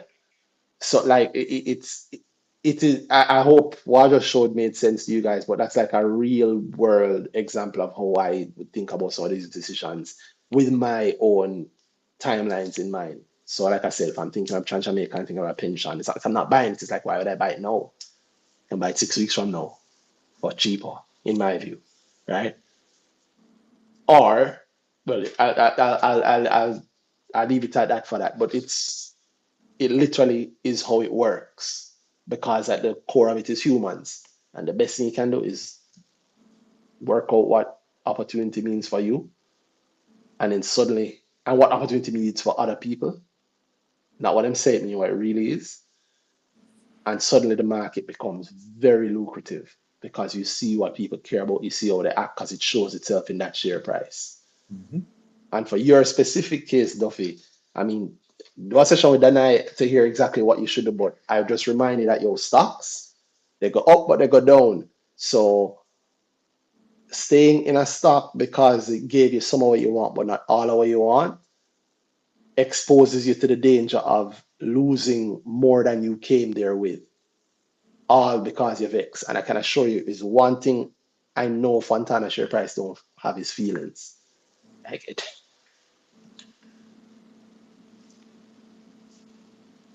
So I hope that makes sense for you, Duffy. I should jump off, but I hope that makes sense for you. All right, just going in line. I try to remember. I think Judza, it was Judza and then Firmament. So Judza, what's up? What's up, teacher striker? Or I should say T striker, no? Hi, everybody. Hi, Randy, Danai, and Shay. How are you all doing? Good enough, boss. How everything on your side? Very Yeah, good. as usual, it's always good. Very nice. So if we go, so if we go. All right. So I want to just jump in a little bit with what opportunity actually means to me and how I'm actually looking at the market Yeah. and seeing it. So for me, when I look at opportunity, I think that opportunity most times in the market can be created, but you have to plan for it. It's not just ad hoc like that. For me, at times, my opportunity is always linked to my timing of something that I need. So it will Mm-hmm. determine how long I spend somewhere, what exactly I'm going to use to get there. Because like prior to now, as I learn, I get better, I think. Prior to now, I have looked and I've seen opportunities and I couldn't take advantage of them because I had no planning or around it. You understand? So what I Mm-hmm. do now is that I try to be deliberate and plan for these opportunities. So I analyze the stock. I try to understand them more, analyze the stock more, and also I do it on the other end where I analyze people and their behavior according to certain things. And Mm. when I put both of those, oh, and I also look at how the brokers play, and I try my best to put some of how the brokers play into it. And I'm learning that. Very new at that part, but I'm learning that. And when I do all of that now, I say, all right, this can be an opportunity for me to go wherever it is that I want. All right. Oh, So yes. let me give you that makes sense, right? You would really like what we teach at Advanced Girl and what we go through. You'd really, really like it. That's what I say. I know you've had some, I know you've been to some, but we've touched on like that in very real ways, and we have more of that to come Okay. to. So, but All Mhm. right. yeah, what you say a real example of it. Let's hear it. Right. So let me give you an example. what I find for me, my well, it doesn't even matter if it is for you, but it is for me. So I noticed, Mm, right? Apart from the end of quarters that everybody jump around, I noticed that certain times of the year there is a pulling out of money. People are in need of cash. Just certain times of the year for so whether it's an event, but I'm not gonna say what it is, but I know that coming why up not? shortly, coming up shortly, based on how I've analyzed certain things, people are Yeah. going to be in need of cash. So I have planned around this event this time. Well, hold And on. Sorry. One, well, I don't think I said it here, but I think I said it in the girl group. You know, the secret thing don't save you, but like it's not a big secret. If it's gonna affect a bunch of people, there's only two things coming up that's going to affect a bunch of people. well, Elections are back to school. definitely not election. So let's move on. So then it's back to school. But I'm sorry, you're under the impression that a lot of people are going to need money, so they're gonna sell a lot of shares to get cash. Not yeah, some of it. Yes, some of it. Like, all right, let's use that one day. All right, so for You know a lot of Parents. struggling parents who are in the stock market. no, but not necessarily struggling parents, and it is not necessarily back to school. But we can look at that, for example, because No, no, no. Tell us what it is then. No, I really want to hear what it is. right, let me Wait, uh you don't want to say what it is? no, I If just I want to guess what show it you is, will how you I confirm think. it? No, I just want to show you how I think about it and how I'm I getting. know, but no, this is exciting for me. So I really want to get. All right, I think I know what it is, but go ahead. Go ahead. I think I know what it is, but go ahead and then I'll say it at the end. Right. So as I've said before, so I look at certain things and try to figure out what happens here, and see if I can take advantage of what is happening and create my Mm-hmm. opportunity there. All right. So Mm-hmm. whilst I'm waiting now for this opportunity to present itself, I'm almost sure that it is coming. I Mm-hmm. have some things that I can do. One of the things that I think it was Shay said before, if I look in my portfolio and I see something that is dead or half dead or not Mm-hmm. taking me where I wanted it to go, I'm going to sell almost at cost. Or I do have a 10% loss that I can hit at. So if I see it within that 10%, I say, all right, and I get out of that. So whilst Mm-hmm. I'm waiting now, since the eventuality of no is the opportunity for NCB, not only I'm trying to load it while you speak. not only NCB. So, but whilst I'm waiting, there comes NCB, which we play daily. Barry played it twice and twice for the day, so I can say I play it daily, or sometimes twice. But I don't know. Sorry, you work at hour today? How you know that that how you know how people are playing? people tweet, all right. But I'm saying, but Okay. anyway, people Work are or playing. today. But for me, for me, I look on it and I say to myself, what if NCB is not my opportunity, my big play? What if all these everybody else wants NCB? Because everybody said, oh, by no time at all, it's gonna be double, and you can hear it, you can feel it, and you see the amount that is being traded. Who said that? I'm seeing it. No, Listening who to says that though? Who says that? like people in the different groups. In the How many of them actually buying any? so, well, it's retail, but I don't know if they're actually buying it, but they're actually saying it. And Yeah, then you man, can, talk is cheap. What did I say earlier about what people say versus what they do? right, that is true too. Uh-huh. But even so, a lot of trading happens across NCB. So I'm That is saying, true. you know what I want to know, Randy? I'm saying Mm-hmm. to myself, where exactly does this money come from? So this is the part that I'm trying to figure out. Where exactly is this? Where was the money before that What people money? are using to trade? And that is for me what I'm trying to figure out. So I said to myself, is it that they are going to know that dividends are declared and the earnings for NCB seem to be positive, seems to be positive? Are they going to be pulling money from other places now? to put in NCB because they are waiting on it to just shoot back up to a 50 or a $55 or something like that. So if that is the case, then probably for me, other stocks will be my opportunity. So for example, let's use a random stock. I wanted, Random. it's just a random stock. I wanted I'm sure. I'm more sure. of Carib cement. No, that's so random. So random. That has that big iceberg right there at $85. But I wanted more of carb cement. And I will now say, all right, let's see, where would I want carb cement? And then I realize now that people are now taking money from that random stock, any random stock, to put it anywhere, hopefully in NCB, whatever. But now my opportunity comes now The money that from I now get carb cement at the price that I wanted it at. You understand?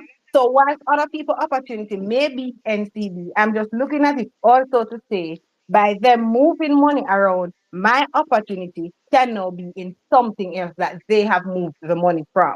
So opportunity presents itself in different ways and in different stocks for different people based on what it is they want and how it is they view the stocks that they actually want.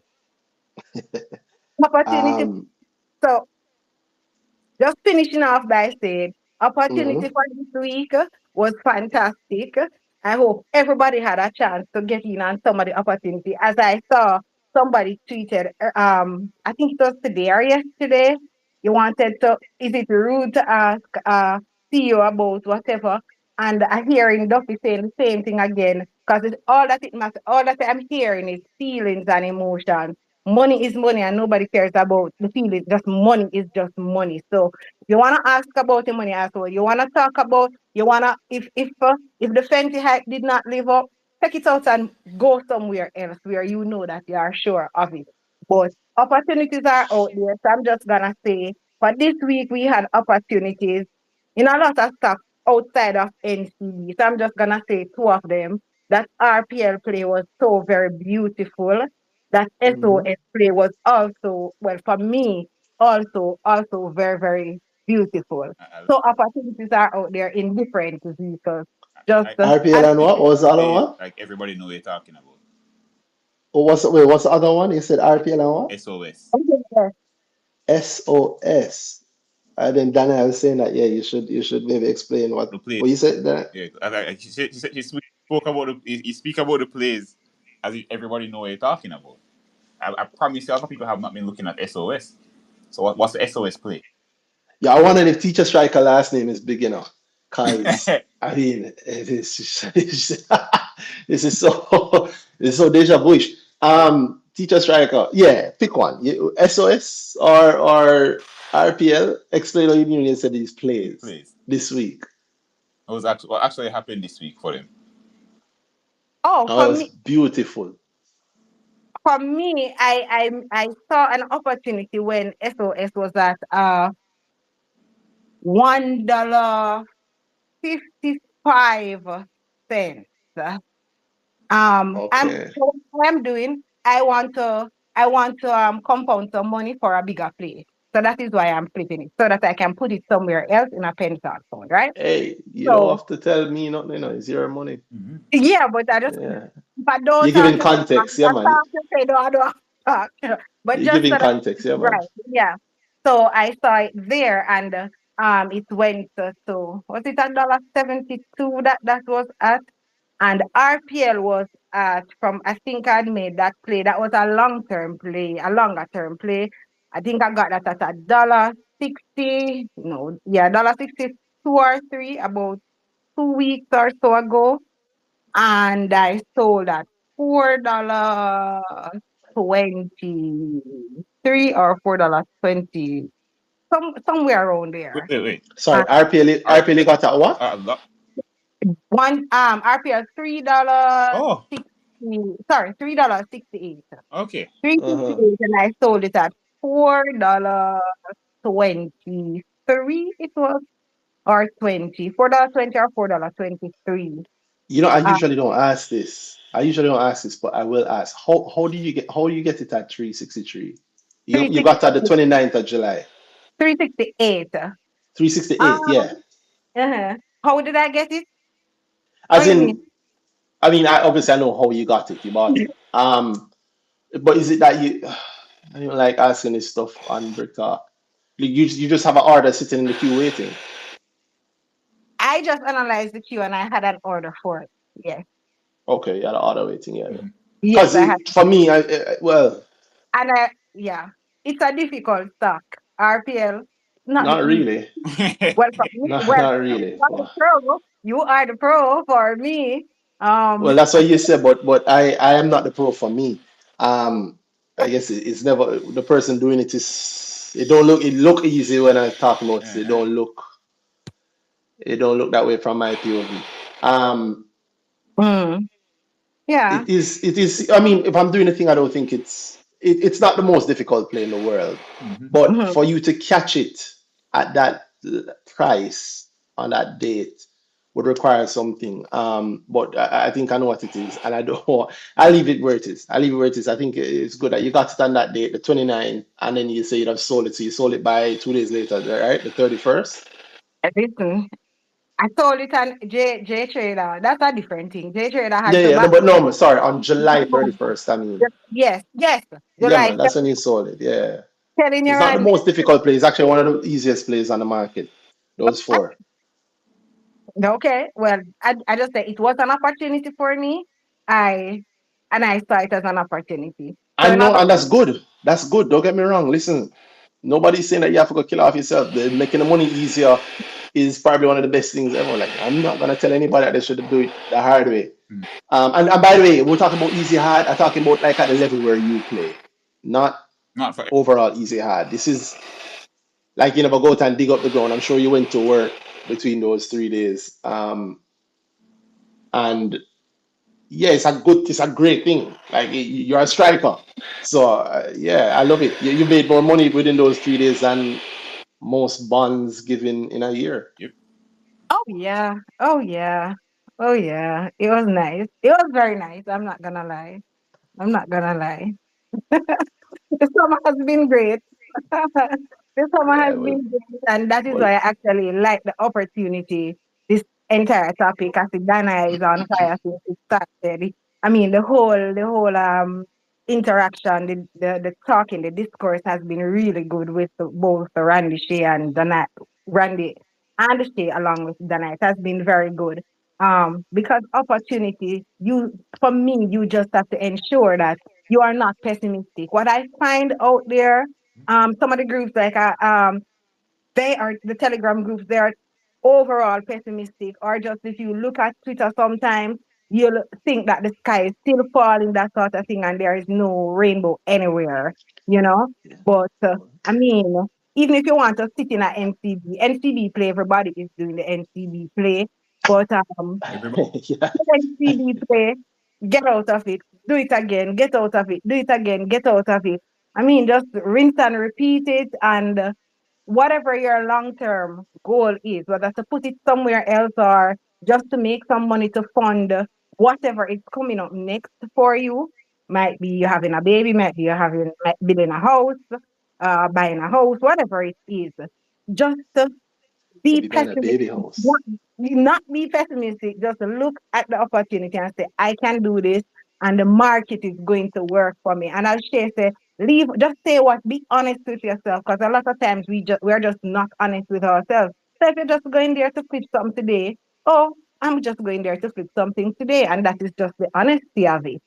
You know, you know, just be real. The market is there. A lot of opportunities are there.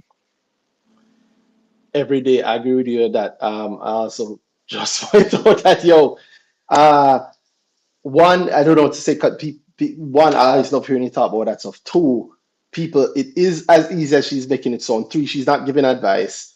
Four, easy for you because of how you view it. You hear how you talk, striker, you hear how you say, like you're going to it with a plan and you're looking at it and you started out talking about, but all right, I know I have a 10% down that like you already map out your plays certain ways with your danger points and all of that. And I'm sure Um, she's mapped out what she wants. She defined mhm, she defined opportunity for her. She knows what she knows what she wants and what she's looking for specifically in the market. I can give her what mhm. that's not everybody. That's most that's most people are not there.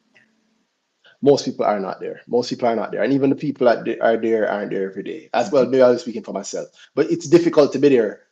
But it's not really difficult. It's like one of those psychological things. So I wonder why. Is that why you're staying quiet, Shay? Because it's like so well within your wheelhouse. It just occurred to me that it's for work for you is different. So no, sorry, you muted.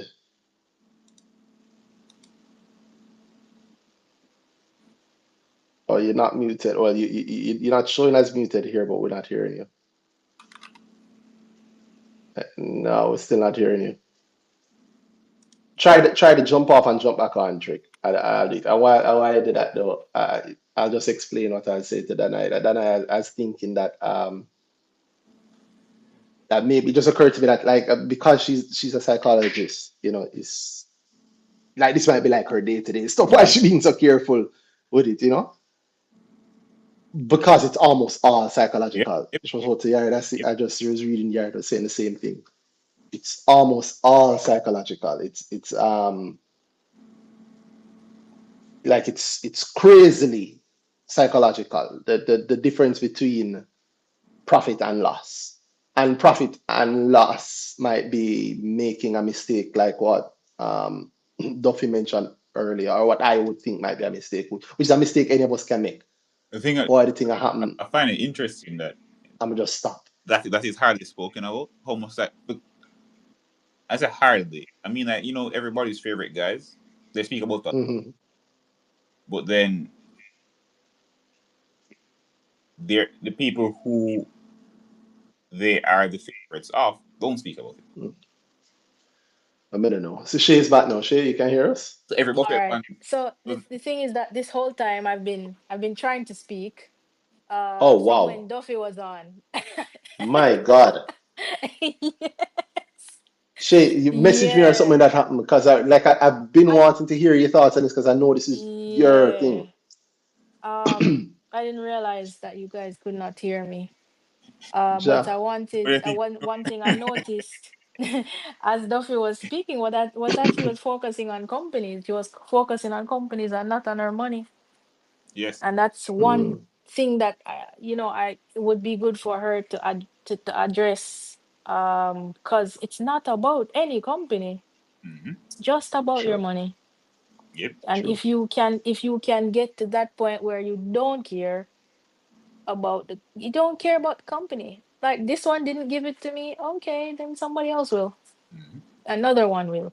When it becomes Yeah. just about your money and what you want from your money or for your money, then the companies just become tools. They're Mm-hmm. just tools. Yeah, and there, the moment she cripples herself, where she doesn't want to move anymore. I'm not assessing what went wrong with this Fontana. I wanted more. I didn't. There's no why around that. It just becomes why. Okay, I'm here. I guess I'll stay here. Mhm. But also it's 100% my area, and I get it. I get it. That's a very common, very, very understandable response to loss. Mm-hmm. Uh, but the only way you get better at investing and the only way you recover is by moving past that, by pushing past that discomfort, Mm-hmm. um, and moving on to something else that works better. It's not about any company. Yeah, It's I not, was. it's not about it's not. It's really just about what the company can do for you. If it's working, great. If it's not, then it's another one you need. Is there even like an identification that? How do I say this best? You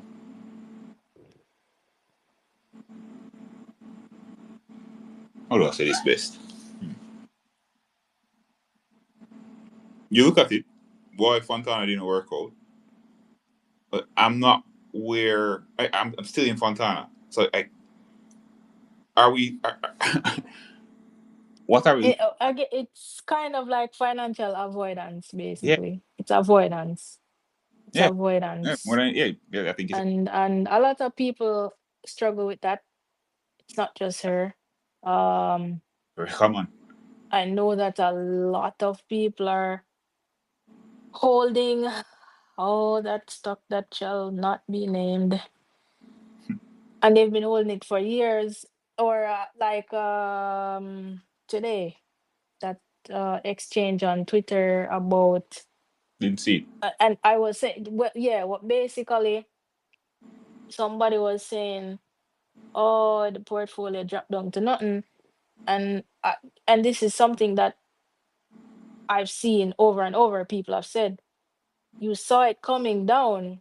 Yes, Why didn't you do something? If it was hurting you that it was coming down, why didn't you do something to stop the loss? Or I don't know. Even but if you don't yeah, find people. something to recover your money at the same time, or even ever or whatever, at least save what you have left. I think that's the thing there. That's strong on the avoidance point. I think all Mm-hmm. people they they stop at the point. So it went down a little bit. So they start holding their breath. They hope it goes back up, and it can. And I think that's a big problem. So it can actually, Mm-hmm. but there's no injection of, oh yo, what do I actually think is going to happen? It's Yep. moved outside of my expectations, and then I Mm-hmm. one say, all right, cool, why, and what do I think happens next? Does it work in my favor to stay here? It's strong on the hope point, and then Mm-hmm. I hope it, because it really when this a lot of people also have this thing where it's a strong expectation that the thing just walks up. There's no up down in between my end and the data bought it. It must just nice smooth graph all the way up. If it Mm-hmm. doesn't do that, I'm losing my mind every time it goes up. It comes back down. I don't know what's happening. Mm-hmm. Goes down, freak out. It goes back up. All right, cool. It's going back where I want it. It goes down. It's like every time it goes down, it's that keep hoping. Boy, I really want Mm-hmm. to keep go back up, and no assessment beyond that. And then people have the thing like the same Duffy said, it stopped doing the thing I expected it, and I'm not going to get up and say to myself, no, all right, cool. Maybe I getting out of this thing now, down already. I just want to have that conversation. It's where we lost money on. Starting capital, man. What? Yeah. That's how I look at it. So all the stocks I see people complaining about on Twitter, I've owned them at some point. Mm-hmm. I've owned them. I've owned them at some point. Um, It's and probably there have been a times trans when was not everybody's favorite stock at that point. that is true. I remember when I sold what's it called? MFS. Mm-hmm. MFS. And I sold at a loss. It wasn't the worst loss. I mean, it was bad. It was probably like 20% loss. Mm-hmm. And then I had to find a way to get back my money because I wanted it back. Mm-hmm. But if I had stayed in there until now, boy, Where? would I stress out? Like seriously stress right out. Mm-hmm. Um, so in my mind, it better I just take whatever little I have and use it as capital to get That is, more or to build back to you're my starting point. you're also very strong on the same point I mentioned with teacher. You Mm-hmm. know what opportunity looks like for you, and you have a plan of action around that, and you also know what you're willing to take. Like some people just I don't know. In the case where it doesn't work out, I don't have a plan around how much not working out I can manage, and Mm-hmm. I'll just make everything blow up at that point. I'll just stop. I'm done. And whatever happens to me, and I'll keep feeling worse about the situation. Mm-hmm. And And the thing Duffy mentioned very strong too. She moved from some people move from loss to loss, and I was it. But you can look at Duffy said she went to SVL, she got money, but not what she wanted, and Mm-hmm. still Fontana, and it's not what she wanted, and that alone made her give up. She had two positive outcomes, and It wasn't even a fail. Not really. hey, you ended up with more money than you started with, and that was it Mm. for you to say, I'm afraid to move now. Imagine she made two losses, and people Yeah. really think if I had a conversation like last week, the client, and Mm-hmm. just the rocky nature of things. It's sometimes it don't work out. The play you make doesn't work out. That doesn't mean they do the past mean the future. So if things work out this time, then I'm on the right path. If things have to keep working out continuously, it's not the net at the end of the day profit that you make. It's if Mm-hmm. too much adversity on that path, I'm gonna stop walking. It's not boy, okay, I wanna make 300% in 10 years. But I cannot be 20% down in that within that time. Mm-hmm. Like that hit a lot of people, and I've seen it, and yeah, so. I get it. I get it though. Mhm. Because especially if you are a high achiever in other areas of your life, and this one area, boy, the stocks thing, General Star, Yeah, everything else work out, and the stocks thing, boy, I don't know. yeah. It just not working for me, or it's not working as Well, one, well as the other things I'm doing or the other things I'm trying. And we can get wrapped up in trying to live up to other mhm. people's standards as well. Cause just cause somebody else can make the 20% with one stock, maybe That's that's not not something that you what. are able to do right now. It also, Maybe you have to make the 20% in mm-hmm. three plays, in four Nobody's plays. forcing you to make it in one go. Nobody not gonna Yep. beat you. It's okay. Well, we are big people. It'll be all right if you pull your money and do Mm-hmm. something else with it. It's your money. It's It's cool. part of why I talk about risk so much, because a big part of it is how I see things versus how people see things generally. And people, somebody asked you that Mm-hmm. uh, the way me and Randy see things is not necessarily the way a lot of people see things. People think of things in a very deterministic way. If it absolutes, this must go so, and I don't want to entertain any possibility of variability. It has to go this way, and every single Mm-hmm. time it must go this way. And I think generally people are put on very linear paths in life. So when things don't really work out in that same way, then boy, and I love the stock market for how it works in that way. In that it doesn't work like that. It is literally, it is truly uncertainty, and you're working around that. You're trying to straighten the curve as much as possible. Things can go up, down, whatever. But what you're trying to do is know as much things as you can around this thing, so you can predict it as best as possible. And even sometimes as best as possible I is think just what you think it is. It don't work out that way. also one of the most important things are qualities in successful Mm-hmm. investing. Successful investors, uh it's from one of my favorite shows, but it applies here. Infinite capacity for taking pains. Mm-hmm. No matter how many times the play doesn't work or whatever, you go back and you see, okay, well, what did I do wrong here? Yes, you review it, but you don't stop Mm-hmm. investing. People, You don't stop uh-huh. investing. You keep As doing I it. always say, you can't help but invest. It's just you have to choose. Is it being more mindful about where you invest? Is your money invested Hmm. at 0%? It's invested at the cost of inflation. And understand that if you want to buy some boring stock with your money, with if you want to buy some boring stock with 90% or 95% of your money and learn to invest properly with um the 5% that's left, that's okay Mm-hmm. as well. So if you want to put it in a, like, I don't know, a bond or something, and you just know that you're going to collect a set amount every whatever, every Mm-hmm. quarter, and you're going to use this whatever you have left to test some theories, or learn, or practice some things that you learned in grow, or wherever you learn it. Mm-hmm. That's okay. It's okay if you want to use that 5% to build your Mm-hmm. confidence, because that's another thing that helps out where dealing with the Mm-hmm. losses is Mm-hmm. concerned. And maybe maybe if it was a smaller amount of money, you would feel more comfortable moving it.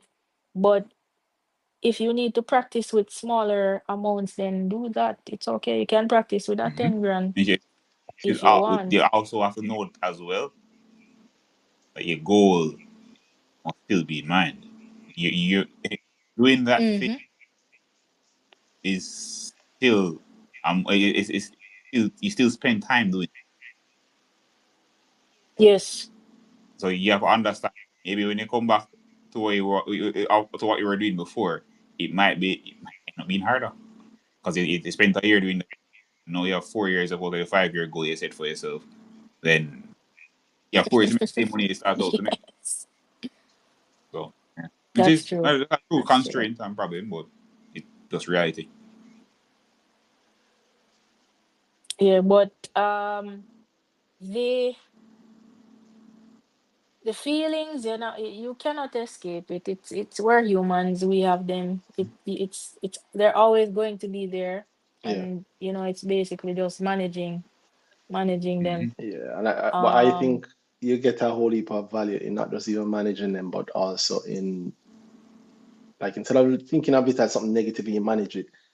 Like, there's a level beyond that where you start to use them to actually help you Mm-hmm. to achieve your goal. Mm-hmm. And you guys hear me talk about that. Mm-hmm. I talk about that in the group all the time, to help people understand or analyze how, like, a play will go, how a stock will go. Uh, I wish Teacher Striker hadn't come off, because when I see her back on, I want to ask her Come about on, what she's I'll here. ask her a little later. I don't. Firmament has also been waiting for a long, long time. So Firmament, I don't know if you have something you Oh, wanted to add right. to I'm that. Yeah. Just just Night, just night. know. Yeah. Night. Hmm. Just not. just know you guys are talking about stationery and office supplies, and I I was thinking that the play that Jude's made, I thought it was really risky. Of course, it Uh, was risky. Hallmark of Risk profit. is the hallmark of profit. yeah, because but they didn't declare a dividend last year, Okay. and This is RPL. this is SOS. SOS. Okay, yeah. They didn't declare a dividend last year. Uh-huh. And then this year now you're looking at the price and you saw that it was at 1.5, Uh-huh. about $1.5, Hmm. and you decide to go in, probably waiting on a dividend declaration that might have not come, or the But hold dividend on. dividend Did she mention the dividend declaration? no, she didn't say what made her buy into the stock. So what makes you think it was the dividend? I think it was a dividend. There could have been no other reason why she Boom. bought That's in. right. You see right there, so you see that point? That's where you lose money. There could Yep. be no other reason why she would have gone, and it must be the dividend consideration, which was not yet announced. Right. Yeah, I can't think So of there any other couldn't be reason. any other reason. I agree that you can't think of any, but there's a No. difference between I can't think of any other reason and She there can. could be no other Yeah, yeah, reason. yeah. Because she did, and it wasn't for that. Yeah. And yo, it may have been for that. In fact, let's not guess. Just say what was the reason? I see her. Joseph, you talking, have to unmute. All right, well, she's on to tell us here. I Oh, was just gonna tweet what I was gonna say, but I know I think most. I'm not very new to this space. I am not necessarily a dividend. No, permanent. Not I was not necessarily. a. You're I was. you are not. I am. I am not a dividend investor, sir. Not so Teacher at Striker, I all. can't wait until I want you to get to the level where you eat those words, as I have been eating them. Right. So I know. Okay. All Yeah, right. So, there are but levels. There are levels still, but let's not get astray. That's a tangent. So it was yeah. not the dividend. So firmament. All right. So I wasn't saying that she was trying to collect the dividend. I was saying that other people were going to buy in to collect the dividend, and she But was there was no dividend announcement. right. There was no dividend announcement, but she was hoping that there would be one. She, But I uh, get there is where you're making the assumption again. Because the time was coming up where they usually make their dividend announcement. My brother, so the Nisha, market eats people like you for can breakfast, I lunch, and dinner. But Yep. ask no. her? But this is sorry. Permanent. This is where I'm telling you that opportunity for everybody looks different. So you and probably other persons would say a dividend announcement is expected and you're gonna be buying into it. I might say, well, a lot of people are gonna be buying into it for a dividend announcement, so it's gonna go up. So if I can get it before that at a lower cost, I can flip it because because the stock is now getting so much attention because people want the Right. That dividend. So you have the opportunity and I am doing it a different way no, using the same but stuff. Okay? I am not, but that's I'm, So exactly what I'm right. saying that you did. So it, That's exactly what I'm saying. no, I could have, that's what I'm saying, but none at all. For this play, for this play, dividend was not on my mind, any at all. Oh, Oh, like I said, my brother, I'm not um, joking. You really should come to grow. I was looking for you last week because I said if you signed up, I was going to give you the 10% discount. But you really should come to grow. It's not accidental what it teaches people to do because it teaches a real understanding of the market. And I mean, like a free tidbit is what I was told you there. The mm-hmm. danger in what you're saying is that you looked on this.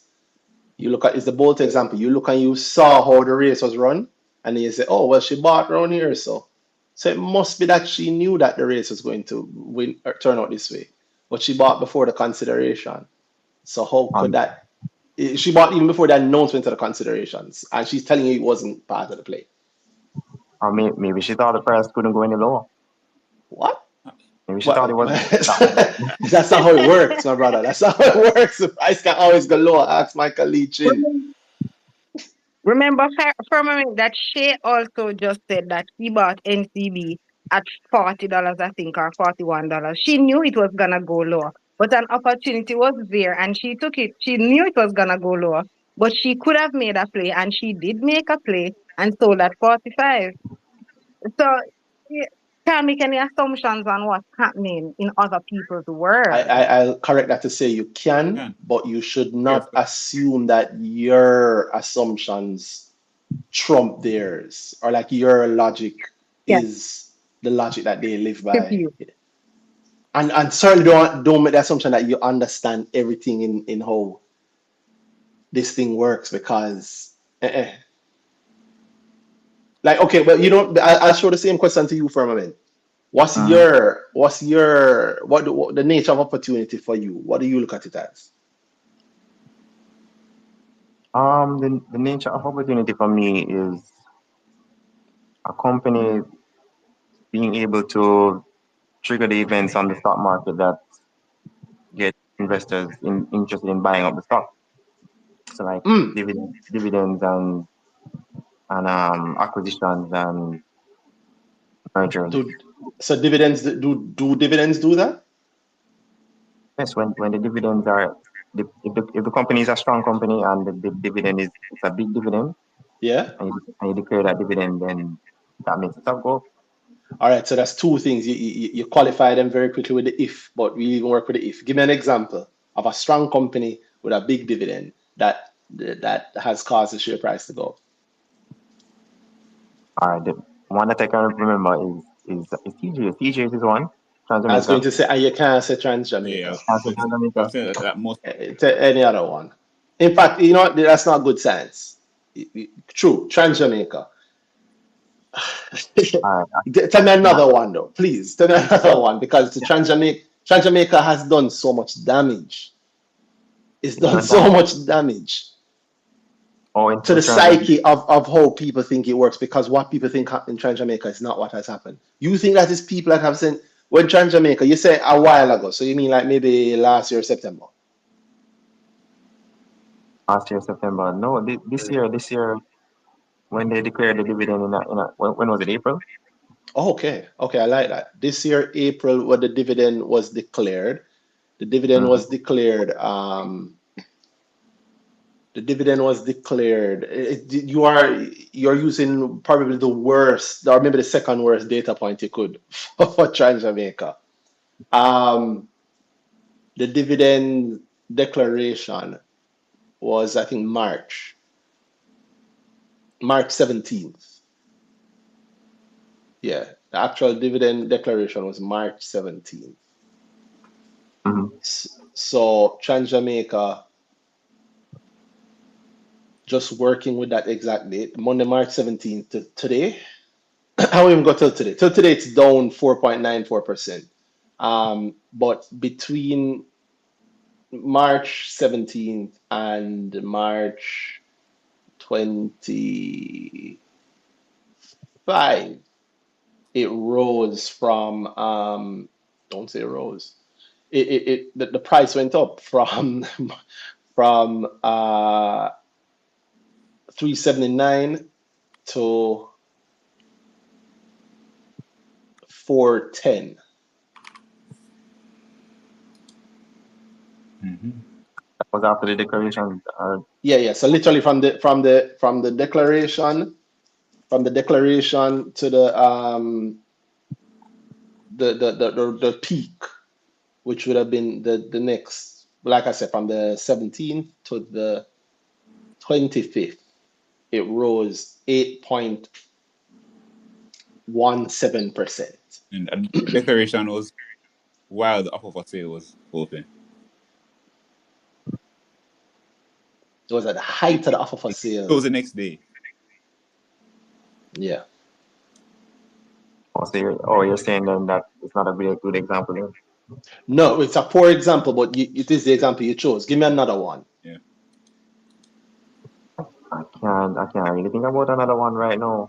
Imagine that over 100 listings Dunno. on the market, We and the vast majority, not the vast uh, majority of them, but maybe. around that. When you said the thing you said around, why what looks like opportunity for you, Mhm. I was going to ask, is it specific to Trans Jamaica, or is it generally that you look for this specific thing on the market and It's generally have been investing against that? that's what I look for on the market. And what was the last thing you said? There? And do you invest against it? But he agreed. He said yes, that's what he looks for. And based on what I'm saying, it sounds like yes, that is how he invests. So why Trans Jamaica only is my question there. You must have another example of it happening. Well, Trans Jamaica is really the only stock that I'm looking at right now. When I look at the other companies, They're not. they're not doing that great for me in terms of the Oh, opportunity you mean on the entire market, and the entire market. Opposite. my brother? Wow. And There are and there are there are and then you guys were talking about Fontana just now. So that's one. well, Fontana is a profitable company, but when you weigh the forces that like drive profit up Saloba. and down, and then compare those forces to the forces driving profit in other companies, Fontana, it doesn't make the list for me. It doesn't, not a stock I would put in my portfolio. So what else At outside of all. Trans Jamaica makes the list? Is my question. Oh no, well, no other company is making the list right now. On the entire stock exchange, the only company that makes sense to you for your money is Trans Jamaica. I mean, Oh well. My brother, I'm delving into your business, a little bit of pocket watching. You don't have to tell people your exact business, but like it does your portfolio starts at 10 million, right? it's half of that. 5 million. Yeah. And you're thinking that the best thing for your money is Trans Jamaica. Give me a time period. Like what does success look like Just for you? So What does success, success look like for you? The front part of this, the premium compost. that that money is tripled. 15. So your 5 become 15. In what kind of time would you love that to happen? But that to happen in 3 years. And Trans Jamaica is the best vehicle you think to give you that sort of return. Yes. No no return other over the no next other no other stock on the market can do that. can do that. Can. And What? I hope you're trolling me. It's working really well. If it is, yeah, you're no, saying all the that's right things. You're So saying you're all saying the you'd be right things, my surprised brother. if 3 years from now, Trans Jamaica is the only, if other companies triple their price He says the only one that can. that can is Trans Jamaica. So I'm okay if you say Trans Jamaica fits the bill for you personally and all of that. But but then look at that, and the thing you said specifically about the nature of a product for Sorry, you is the thing you said. So that could mean qualification you gave behind it's a good company. So Transformation is the only good company on the market. but even before we touch that, just so I clear, just remind me of what it is because I get the numbers mixed up in my head. uh, 5 years tripling of the principal. No, in 3 years, 3 years. 3 years. 3 years tripling of the principal. Yeah. Only Trans Jamaica on the market fits the bill to do that. No other stock can. Can do that right now. Right. Unless Well, over the next 3 years. Over the next 3 years. over the next 3 years. Can. Why? Well, when I look at the other companies, I can see where the state of the industry that they're operating in, there's this downturn that's really sending profit down for them. Like Like who? look at stationery and office supplies. They declare that this tiny dividend. A The year, the tiny year, the year, dividend. the year before last year they declared 2 cents, and then 20 cents. right, and then this year 2 cents. Yeah, so 20 cents in 2023, 2 cents no. Um, didn't they do a stock split? They do that in 2022. They did it in Or 2023. yeah, they did that. A 9-to-1 stock split, if memory serves me correctly. So what's 2 cents now was 9 times larger back then. Which, to your credit, is still small, I believe, right? It's 18 not, versus 20. yeah, If I'm it's correct small. about the split size. Let's Yeah, see. it's small, and then So wait, why hold on, it's small, but mm, but it's 2 cents off the it's 2 cents off the last one. That's what 5%, 10%. Well, depending on where you're measuring from. I mean, it is still smaller than what it was before. Objectively, it is 10% off. Apologies, I'm not teacher. 10% off the 20 cent that you were okay with, or you thought was. Did you think it was good, or you thought the 20 cent was not the best? I thought it wasn't the best. You thought it wasn't I the mean, best at the oh, time. the 20 cents, Yeah. 20. Oh, that's a good dividend. So the 20 cents was good, but the 18 cents is not. Cents from who? You mean the 0.02, the 2 cents? Yes, the 0.02 cents. It is post stock split. So if you're going to compare it to the pre-stock split dividend, you have to multiply it by the stock split. In other words, just think of this 2 cent dividend as the same thing as an 18 cent dividend pre-stock split. Oh well, if you're saying I'm not saying eighteen that. cents, That's what it is. Right. If you're saying it's 18 games, it's not that bad. But it was terrible 10 seconds ago. And remember, you pointed out SOS because you say, they're not experiencing good profitability. SOS had its third most profitable year last year. The most profitable year before that was the record profit year of the year before. And the second most profitable year was the year before that. So and at the time it was the record profit. So 2021 record profit. 2022 beat the record profit, new record profit. 2023 third highest, beaten only by 2021 and 2022. And now we're looking at their 2020. They do a 4 or 5 year. Yeah, I think they do a 4 or 5 year. No, they're flat. So 2024, 2025. So they're now in their 2025 year. So I don't know that. Remember how we got to this? I don't want to get lost on the tangent. You're saying, even the wild thing kind of threw me off. The only stuff that can do that is Trans Jamaica. But you're saying that, these companies, you don't see the kind of profitability from them. You don't see that reliability. I don't know. You write off the entire market. That's wild to me. For the next 3 years, with the exception of Trans Jamaica. Yeah. How broadly do you look at companies? Do you For look what? The whole market. at other companies? If I looked at other companies, No, how broadly do you look at other companies? Is it that you spend all the time looking at other companies, or you have a selection you look at? Oh, tell me what's going on in that sense for you. yeah, I would say that I look at Every um how broadly? not every. Broadly, don't give me something vague. I really trying to understand. Well, that is still kind of a vague question, though, Danai. How did you, tell me 3 other companies you looked at for this 300% in 3 years and eliminated Yeah. to All put right. Trans Jamaica So above there? at one point I was looking at phosphate. Why? Oh, as in for the tripling. Okay.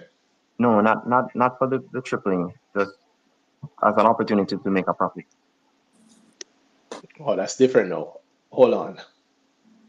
That's 2 different bases. You're just thinking about What profit. keeps hitting me?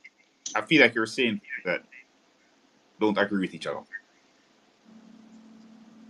It feels somewhat contradictory sometimes. Oh, all right. So you're saying that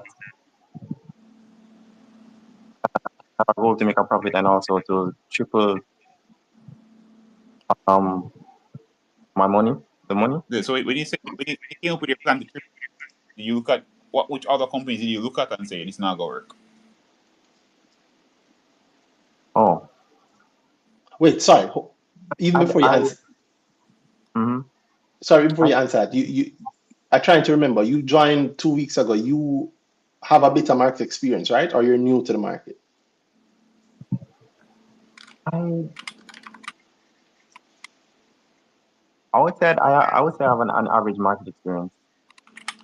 What's average? Like, you're in finance, the numbers, or I mean, average in terms of like, I've made losses and I've made profit. that's not what average is. You can read a balance sheet, you can read a profit and loss statement, cash flow statement. Like, that's not unfamiliar stuff for you. I mean, But I can read a balance sheet. okay. Well then, finance. Then. That's what I mean. Like, some people, you put numbers in front of them and them eyes start water immediately. Yeah. That's not you. That's what I mean. You are comfortable opening the Mhm. financials and you understand the financials when you're looking through them. Right. And then if I don't understand, I'll research. I'll do some research. Okay, cool. Are you investing since when? 2019.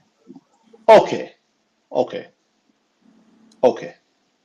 No knock to you, but okay. I wanted to put in perspective where you are in this thing. You are fine.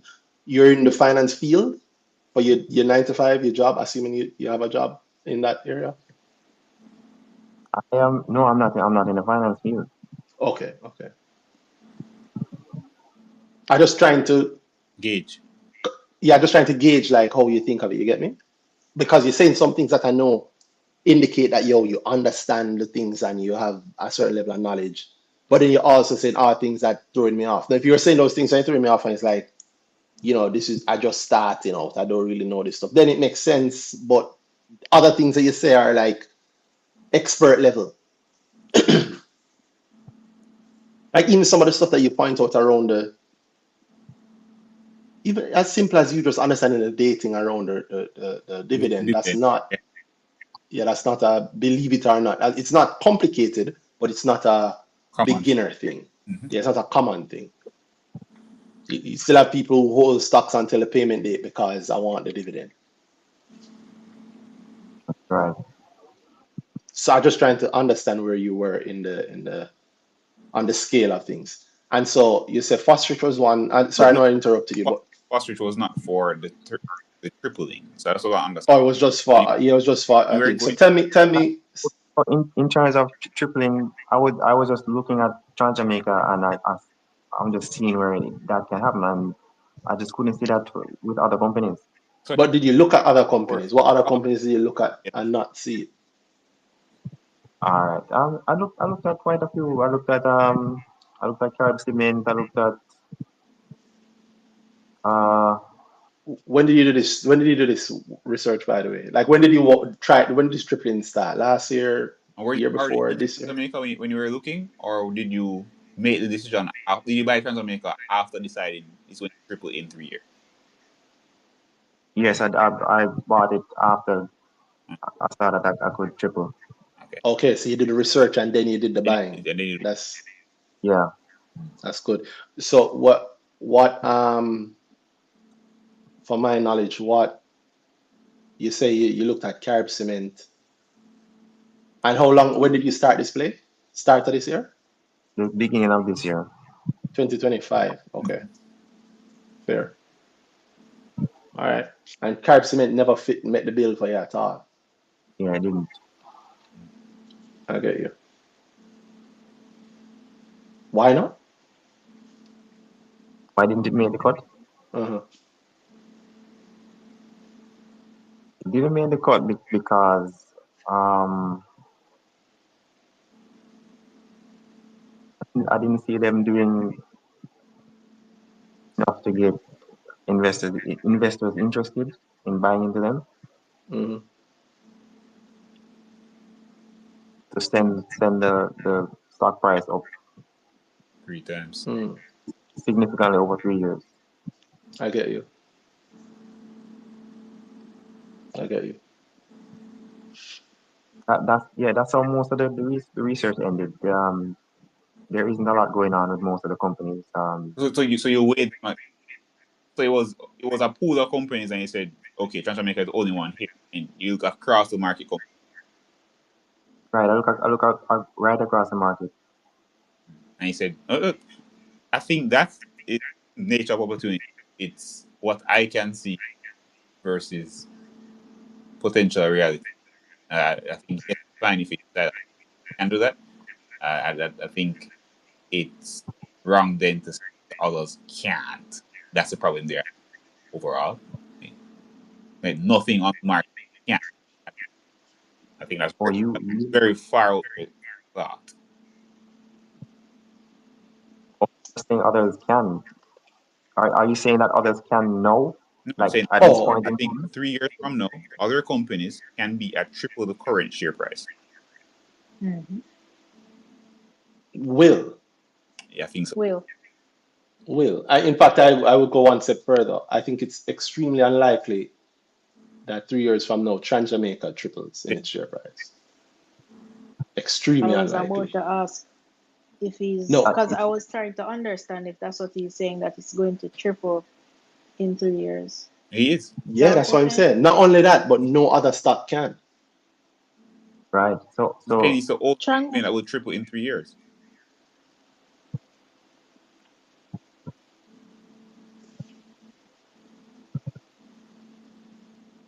all right, but you said something interesting. Is it that you believe that other companies are doing something right now that will cause them to triple in 3 years, or I think is it that you believe something will come up? So they'll do something. They'll do something that they haven't done yet. With Even if they've done it before, sure. no, there's nothing new under the sun. And also, it's 3 years. So we're talking. I think it's weird to throw Mm-hmm. out that they can do something at all. Like, I would look at only what they're doing now to then determine if they can do something in three. If their price can do something in 3 years, I would only look at what they're doing now, and then even then, I would say what something is doing now can very likely do a triple in 3 years. I think more than one companies can do that. Mm-hmm. think think I follow what you said just now. But I wouldn't look at a company that isn't doing something now. I'm because I'm not aware of what they'll do in the future. That's I Well, All right. well, What none of us trends? are. We all have to, we all have to project. However, sorry, I think I interrupted you. Shay, go ahead. I was trying to understand what TransJam is doing that will make it you go know, what's happening now, 300%. Trans Jamaica, I would send it to $10. Yeah. Where is it now? $3. So that would be, yeah, $10. Mm-hmm. Yeah, 1068 if memory serves me. Yeah. Well. Yeah. All right. So What are you seeing now that's making you believe 1098, that that Jake. is Yeah, going to mm, happen? $11. yeah. They What are are. they So what are they they doing differently? That No, what you we're doing don't now, see what's happening right now. those, yeah, those companies that you looked at and they didn't make the cut. What are they not doing that TransJam is doing? Mm-hmm. I'm a Trans Jamaica shareholder, by the way. Oh, Yeah. you have a winning company.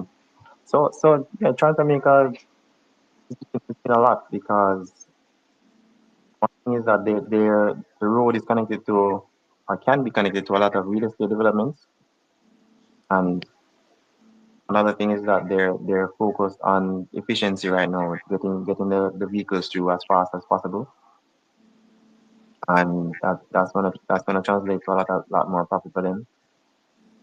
When major events happen, there's a big spike in income.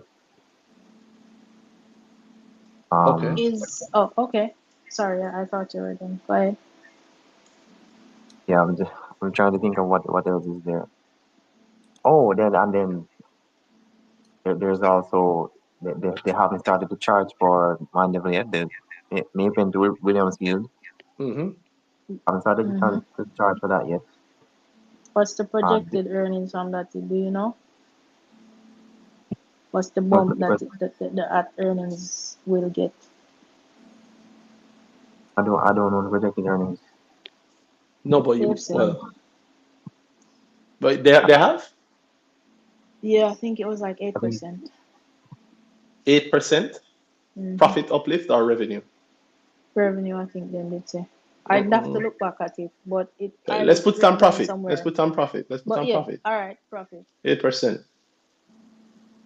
and then they have the ability to raise the fee to move through the toll, Mm-hmm. and I'm assuming that Trans Jamaica and the government struck some kind of secret deal. Secret deal. The government isn't allowed to Secret do that. deal.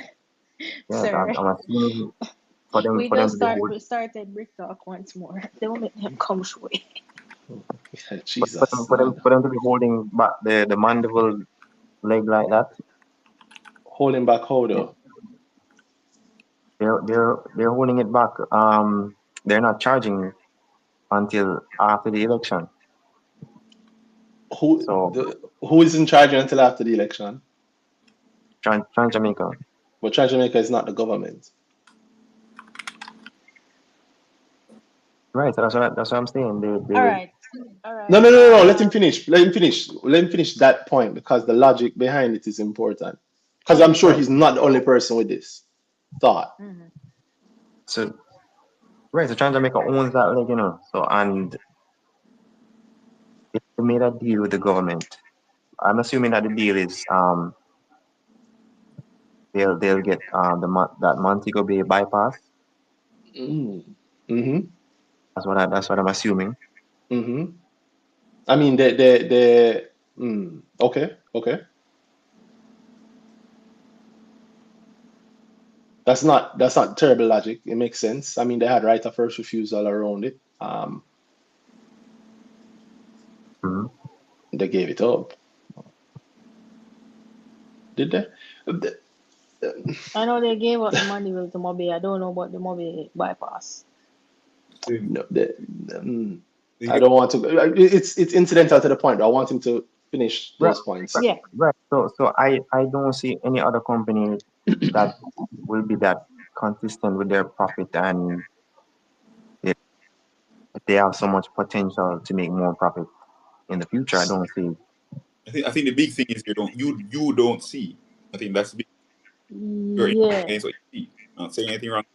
So yeah, it sounded like they just communicate in a way that allows you to get the information that True. convince you that it will go to $10. Um, you know what? Not every company communicates like that. So okay. I get. It's. I Yeah, not even knocking the Trans You Jamaica. didn't? I am. Not at all. Oh no, No, I am. As in, I don't think it'll triple. I no. I hope I'm wrong. If I'm wrong and I'm watching I this in the don't think so future, either. if I'm watching this in the future, The thing that All right. Would be nice if I'm yeah. wrong, keep happening.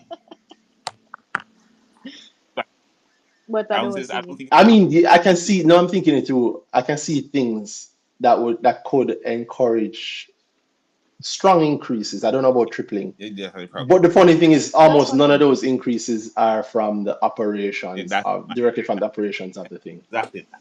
It's. Yeah. And I think we'll have the same effect that we'll have this time, where all of these things sound nice, and I mean, meaning coming from where Trans Jamaica was to where it is now, we have Yeah. part of the conversation around how great XYZ is, and we ignore a lot of the reasons why Trans Jamaica moved from $1 to $3. Yeah. Yeah. It's I don't know if many people even know it. But okay, for a moment, I hear your point. I'm so surprised at some of the things that you've written off.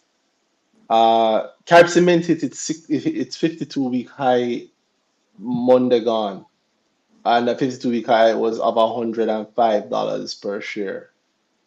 If you went back a year before that, it would mean that Carib Cement would have risen from like 60 something dollars per share. Sorry. Yeah, like 60 something dollars per share.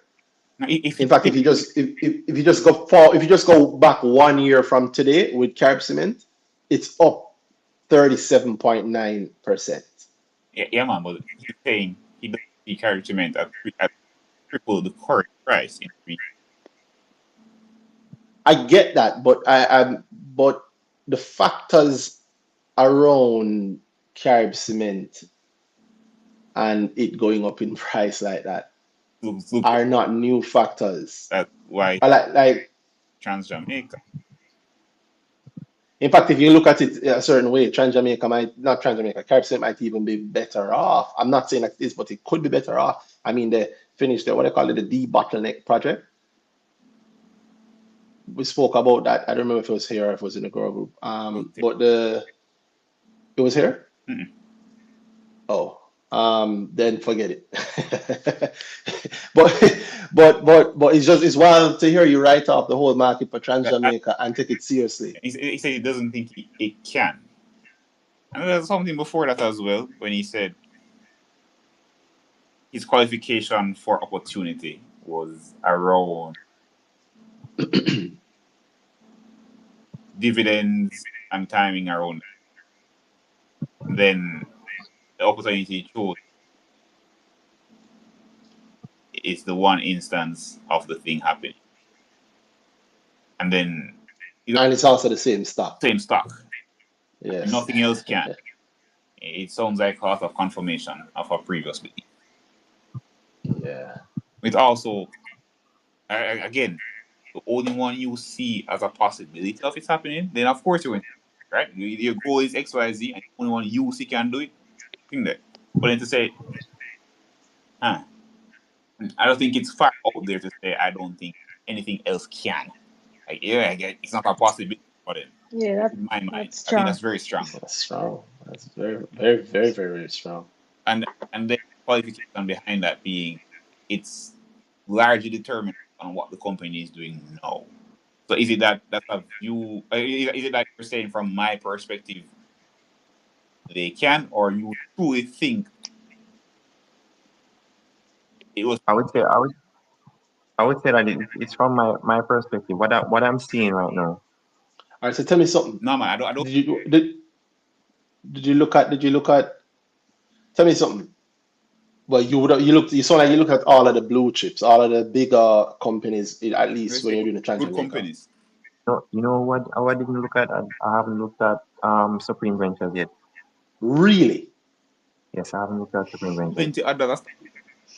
So Super Ventures is $19.38 now. If so we can call it $20, or we can call it 1938. If later this year, if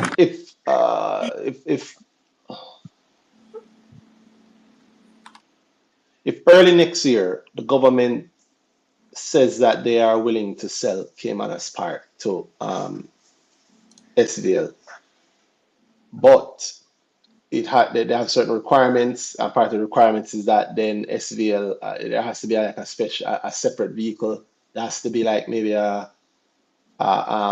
trust created for the residents of Caymanas and its environs, like the people will be displaced or the people will be affected by it, if any. Um, there must be some whatever, the people in that area.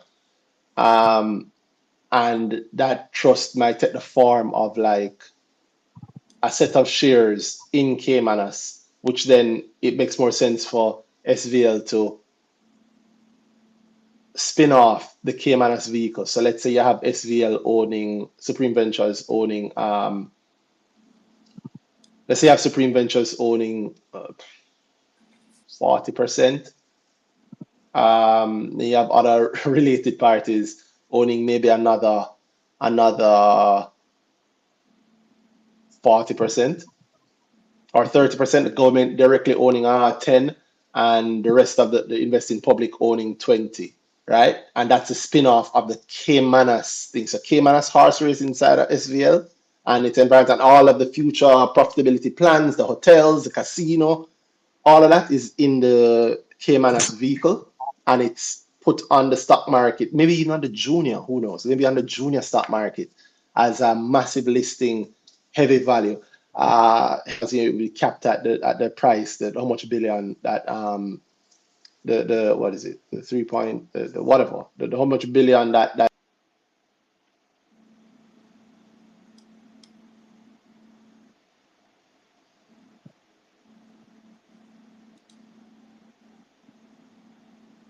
I'm not hearing Andy. Are you guys hearing me? Yeah, I'm hearing you. Yes, Randy I'm. speak. Oh, okay. Are you hearing Randy Shay? No, I'm not hearing him at all. I don't know if he's on a Nope. call or something. With the fuck.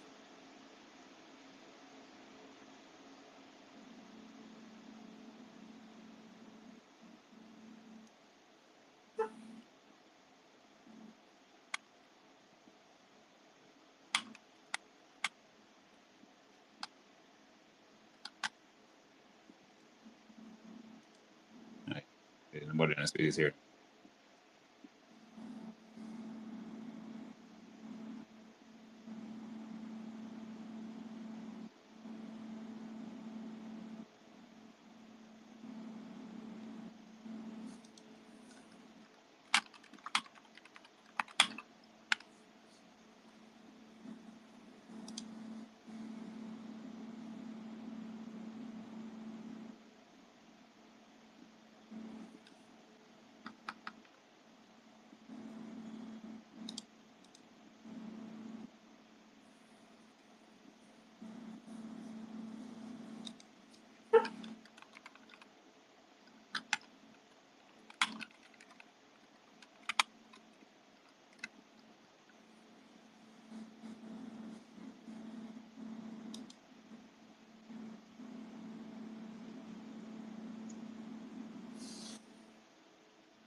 Firmament.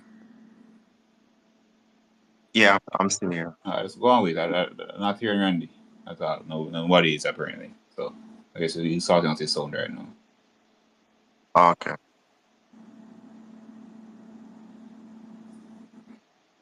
Firmament, Yeah. you're committed to your stock though. Big up you. As he should. Yeah, man, I'm very committed. It's going to make me a All very rich right. man, huh? I would hope so. I hope to be along for some of that ride. If at some point I agree with with the movement you see today. Oh, but you're there. In Jamaica at this moment, no. Yeah. I might join the wagon maybe soon, but no, I'm not in Jamaica at the moment.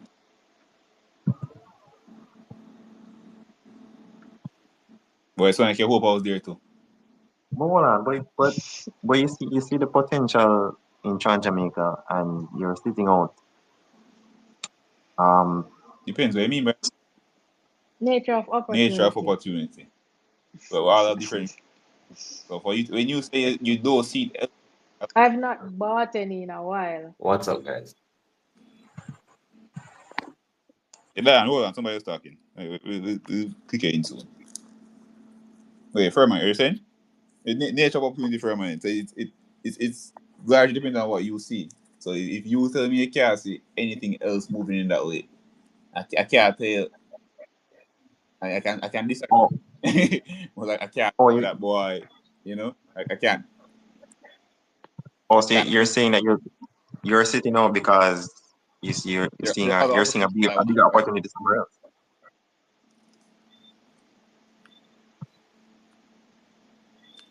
Go again, Firman. Is it you said that you're sitting out because you see a bigger opportunity somewhere else I think right now? other opportunities I want to participate in. I don't. I wouldn't say that I completely agree that your opportunity is the only thing that can do 300% in 3 years. And also, we have different goals. So it's not going. Remember, if somebody else wants 503, then Jamaica only make the cut, right? Or unless you think you can make 503. No, I don't believe that. But that's that's the nature of opportunity. So somebody else will say something different, and maybe you're right, maybe them right. In the 3 years, if you hit 300% by the end of this year, what would you do? I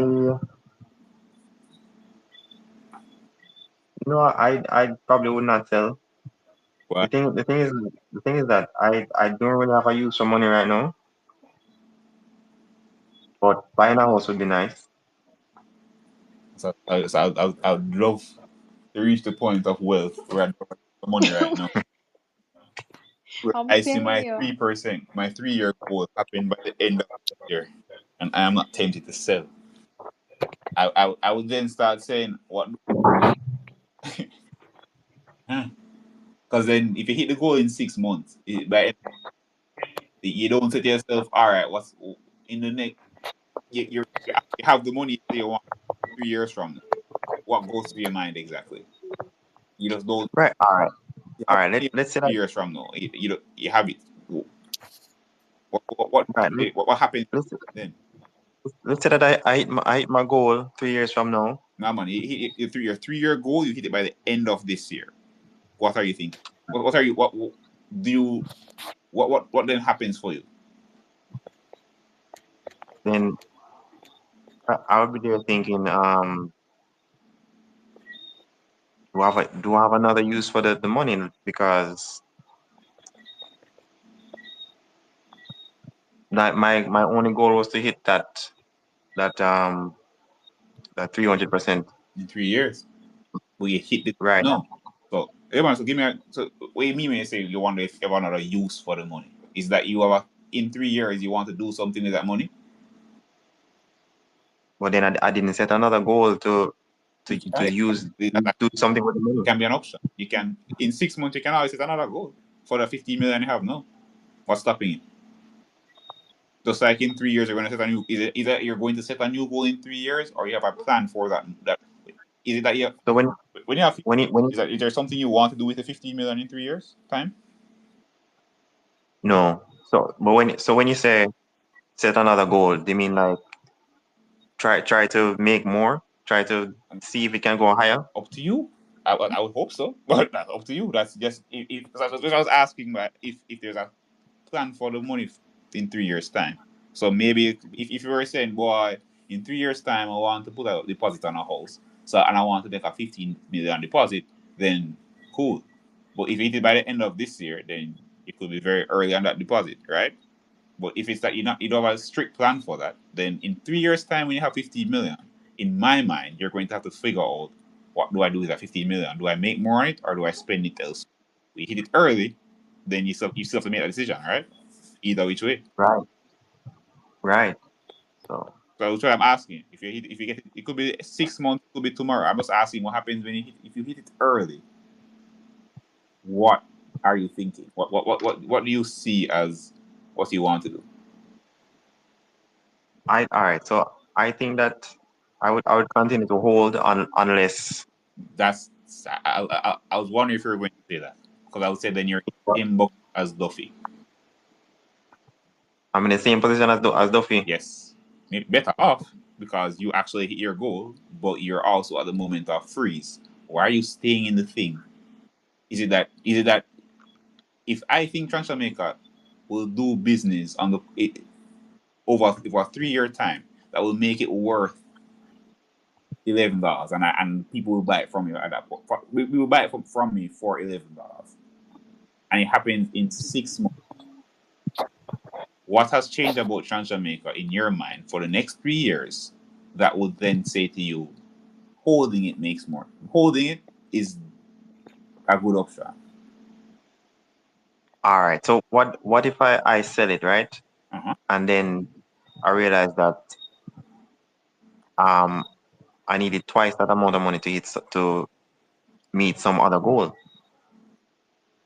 So then going back in to try to meet that goal, it would be difficult. It would take time. It take a lot of time. So I think that's very that's random. That doesn't fit what you said you were doing before at all. If you tell me in 3 years time I need 15 million, and I tell you by the end of the year you get the 15 million, why would you randomly say but I need 30 million for something you didn't decide already? Why would you need 30 million in 6 months when you already tell me you need 15 million in 3 years? You see what I'm saying? Right. All right. Yeah. So what I'm saying is that what if at the end of the year I hit my goal and then I sell Yes. and then I realize that I actually needed twice that money to meet some other goal. So is there a goal that right now we're in 3 years time is why would, I'm saying why the hypothetical goal you're making? Why Oh, yeah. put a 30 million situation into this? You get what I'm saying? Yeah. Okay. So you're saying I shouldn't be making hypothetical goals. If you remember the end of the year, I'm saying it's okay if you get up and say I need to make this 15 million into 30, but that has nothing to do with selling Transamaker, does it? Right. Your goal is on the money. It's not based on Transamaker. If you think Transamaker is a 3 year $50 million stock for your portfolio, why would it be why would sticking with it after getting to that point early make you stay? Because it doesn't make Transamaker then go to 30, become a $30 million stock in your portfolio. It's the same company that you said is today doing things that will make it worth 15 million in 3 years in your portfolio. You know what I'm saying? So 6 months, getting there 6 months early doesn't mean it's the same position as Duffy. It does not mean the stock is up because it hit it early. It could sit stagnant. It could also fall back down because you get to the point you want in 3 years time. You get why would you then get up and say, okay, it must go to 30 at this point? You know what I'm saying? Suppose it drops, All right. suppose it falls back to $3, and you say, boy, I mean, you missed the boat. I got what I wanted 2.5 years early, but I stuck with it. I just didn't capitalize on that. Oh, I get what you're saying. Yeah. But what? Okay, but then what if you hit your goal and then you sell, and let's say the goal is $10, and then you sell and then it goes to $15. That's not Wouldn't you have missed out on? That have nothing to do with uh, me. If No? I get what you I came you got to what you get, came I for. don't You care. got what you got what you saw as a possibility. You are then doing the thing. See, it's the same position as Luffy. You are waiting on a lucky uncertainty. You are hoping that at the point you want to go, or wherever you are at whatever point, at that point you're just saying, I hope it go up more because it go up already. That's not that you can always fall back down. Danai. Then Danai. Yeah, man. I would cross-reference this. This is what I was when I requested to speak. I wanted to mention.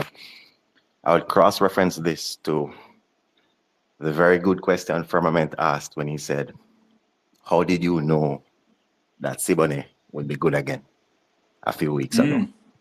yeah. And when he pointed out the inherent risk of the analysis and the projection and the expectation of something good happening. And we explained at that time that it is indeed a risk, as he pointed out, and one that he said he would not have been able to make based on his own assessment of what he saw Siboney as being. He's now looking at Trans Jamaica through a rose-colored lens without applying the same risk Wait, analysis hold on. to. Randy, are you hear me? But Randy, your sound not being in is killing YouTube. They can't hear us on YouTube. Yeah. He's trying to work it out. So I'm sorry, YouTube, because I hold on for now. But yeah, Diane, I agree there. It's the Yeah. And if you look at Transjam Firmament, I'm guessing since you're following Transjam very carefully, you are aware that 4 days ago the government signed an MOU with Czech for the analysis for the expansion eastwards and westwards to alleviate the traffic problem that is on the toll road. Yes, No, Firmament? but I remember them. They said that they would expand the north south. I wasn't aware that they would expand Trans Jamaica like that. Okay, well, if you're following it and you're betting so heavily on it, you need to be aware of those things. And I don't know if you remember what they indicated, I think maybe about a year ago, what the cost of that expansion would be. No, I don't. You remember? 120 something billion dollars. That money has to come somewhere. And if they are going to be entering into an agreement to expand this road at a cost of $120 billion, and you and I know when the government says $120 billion a year ago, by the time the project starts, it probably reached 200 billion. Hold on, Again, that money has to come. million with that, That money has to come from. million with that Hello? M. B with a B, sir. B. So whether it is they're going to do an APO or they're going to raise a bond, the money has to be found to finance the construction and expansion works, which means if they go to the market for that money, you know the impact of what an APO can cause, right? yeah, they don't have this up again potential. They're not saying that APO could be also a ban, but No, that's why I yeah, said man, don't want to make can it cause. not try poison the water. Yeah, Right. the dive. So okay, great. So that's the first risk factor. If I were looking at things at TJH that I would be considering, the risk of the cost of that financing. Also, That's the what's first the thing. timeline? The second, How quick that happen? well, they signed the agreement Yeah, this man, week with Czech to start the feasibility studies. so when it got done, So everything wrap up. No, we're not saying it's going to be in 3 done. years? They haven't given a timeline for the finishing because the feasibility has to be done first, and they didn't give a timeline for that. But I'm just pointing out he's putting a 3-year timeline on his goal. The next thing is when the construction of the highway was first proposed, the company that had the contract initially was not the one that finished the contract for the construction. And when a new company came in, it was indicated that entire sections of the highway had to be replanned because the geotechnical assessment that had been done initially was found to be inadequate, and that the road itself would have been unstable because of the base, the soil base of the original proposed route. The new route still has instability issues.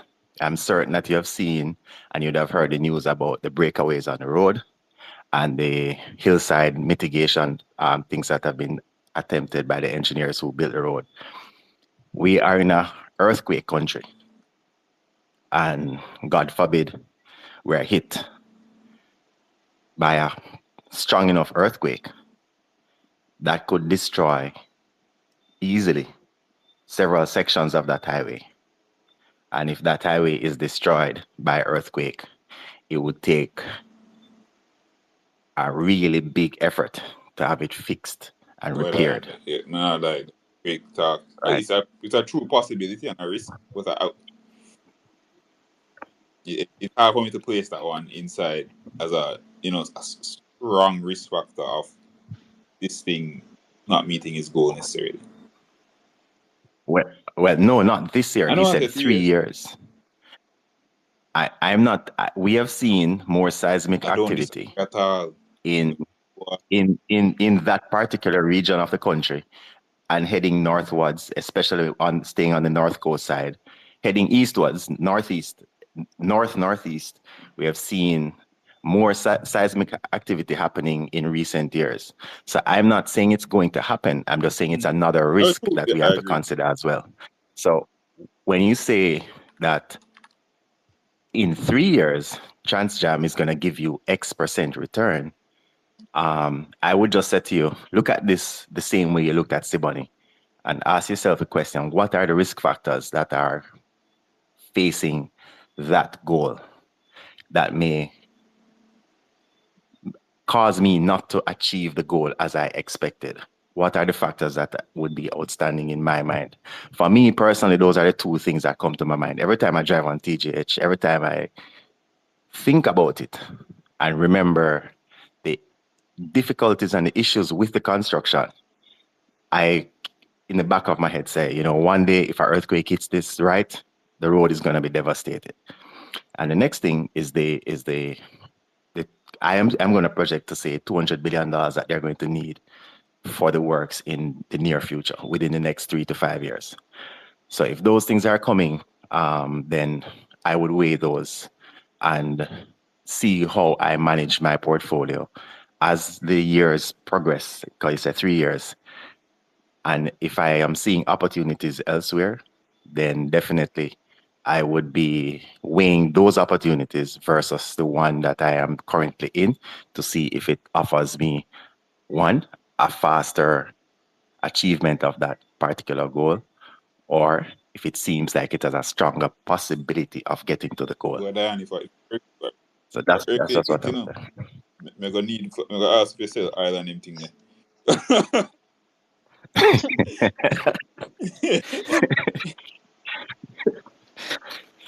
No, but it is a real risk. My issue for us It's a is real really risk. here as looking at as we said, nature of opportunity, the framing of all of this, and tying back to the goals.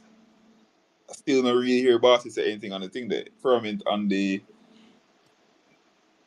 not reason. that, no. The same idea presented to him. 6 months time he hit the goal and he's staying with it. Yeah. Because of a hope. Because it's gonna make it happen.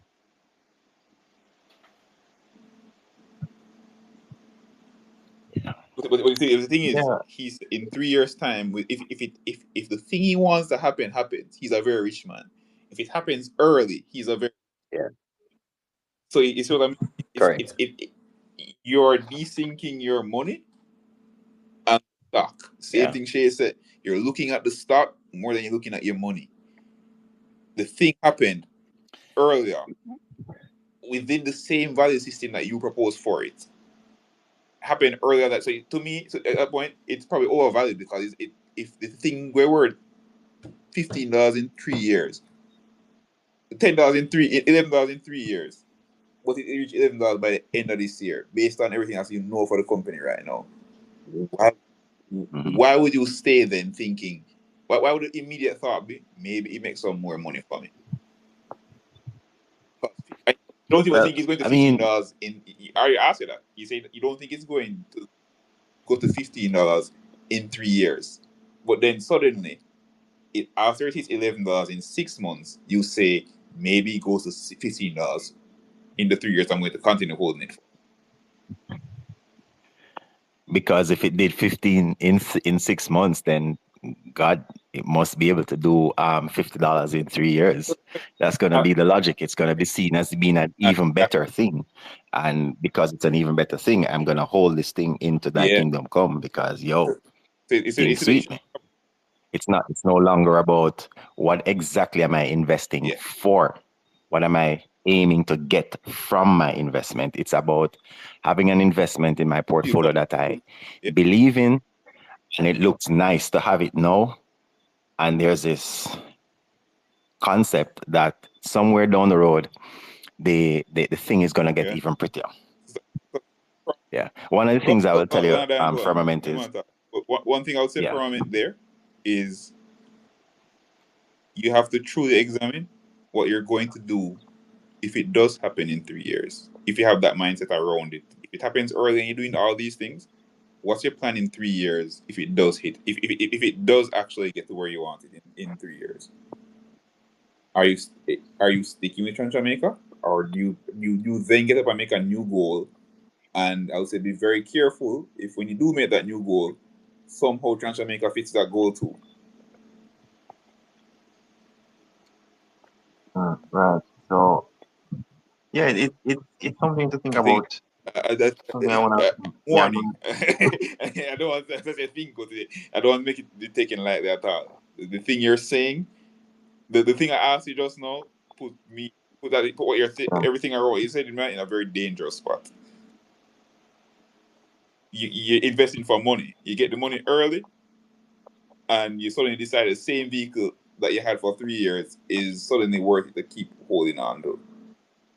Because really, just because it was already comfortably in your mind that you already made a decision to sit there for 3 years. I would say you at every point you want to try to reassess that, and you feel good when every time you reassess it, you come up with the same answer or even better answers. Hold on. Quick question. Would you say that the people that held carb cement for at $3 until now are you say that they did something wrong with it? They held No, it too long and I would then ask them, what was your goal? And if it worked out and they made money, go for it. That's happy. I've spoken about that specifically many times. I'm not saying you're doing anything wrong in making money. I'm saying you want to have as much as possible intention behind the money you make. Otherwise, you end up in a lot of problems. Otherwise, okay, if I your get what goal you're is to saying. do something, your goal is not the stock. Your goal is I want to make 300% in 3 years, and Jamaica is the thing that will take me there. And you did all your research, and you came up with Jamaica as the thing there. If in 6 months that happens, I would say go back to the drawing board, do your research, and ask yourself, oh, does Jamaica what's my new goal, and what's the thing that would get me there? And it doesn't have to be Jamaica. And I'm saying it because often I see people do that where they make they it happens early, and suddenly the new goal is matched by the thing they're already in their mind. The reality of that is, I am already here and I'm staying.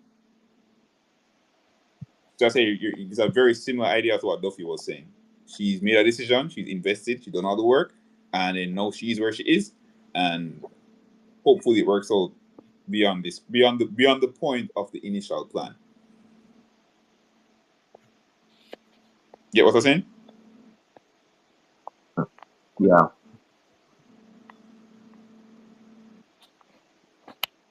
Yeah, somebody need to give some Yeah, serious man. thought. Also, don't forget that 10% around the 10% discount around the offering. I think it would help a lot around just that mindset in planning your investment and picking a vehicle and just how you operate your investment around your goals. So it's offering a 10%. Yeah. So Oh, all right. you can DM him and you can talk about that, he says. If you want to speak about that, you can talk one side. Cool? Yeah, man. Yeah. Anything else? And you see, that the perspective of money, it goes hand in hand with recognizing the value that you have currently and what you can do with that in the shortest possible time. I know definitely people invest for different time periods and different reasons, and have various concepts as to why they do it.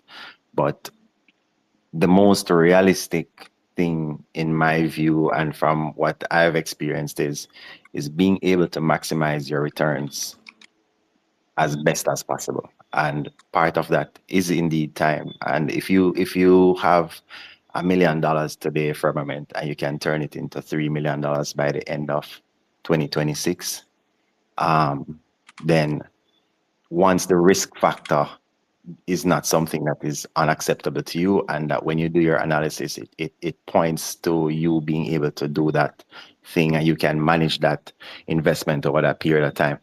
It's better than waiting 10 years for that same thing to happen. And the truth is, the longer the time, sometimes it's a more unpredictable the thing gets. It's kind of like a double-edged sword in saying that. But I will give you a good example of why I say that. Michael Leachin bought NCB shares, if my memory serves correctly, 2002 for around $4 or something like that at the time. When I checked it the last time, $4 then is about the equivalent of $8 today. And when you're talking like time value of money, right? So if we look on it from that angle, I really consider he's not in a loss position in terms of his investment, but he would have held a stock for 23 years that only moved from today's value of $8 to today's value of $30 in 23 years. That same stock touched $200 and odd at some point while he was holding it, right? And all the other investors who believed in NCB and held on to NCB, a lot of the pension funds fell victim to that too. They are holding something that was worth $200 at one time. Many people bought it at $200 and $100 and odd, and they are now waiting endlessly to see it return to that place for them to recoup their money. So while they're waiting, the time value is eroding their original investment. So by the time they get back to what they actually invested, let's say invested $1 million 5 years ago into NCB, and now it is a third or a quarter of what you put in there.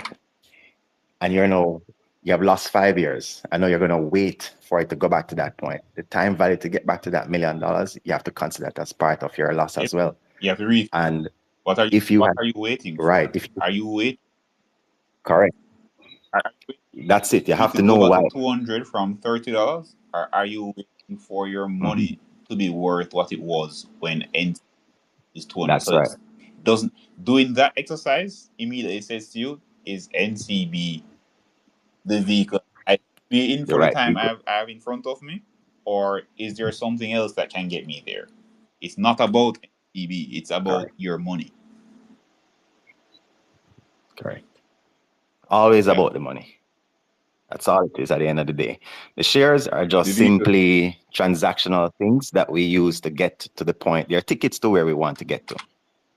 Right? So you're just punching a ticket to get to a place. And if the taxi break down, you know, you can't sit down in the taxi in the sun out thinking it's going to reach where you're going because the driver tell us, go on, hold on, man, me soon get a mechanic. No, you have an appointment, which is your goal, and your goal is bound by time. And you know, say, listen, this taxi breakdown, I might have gotten delayed slightly, but I need to find another taxi ASAP. That's it.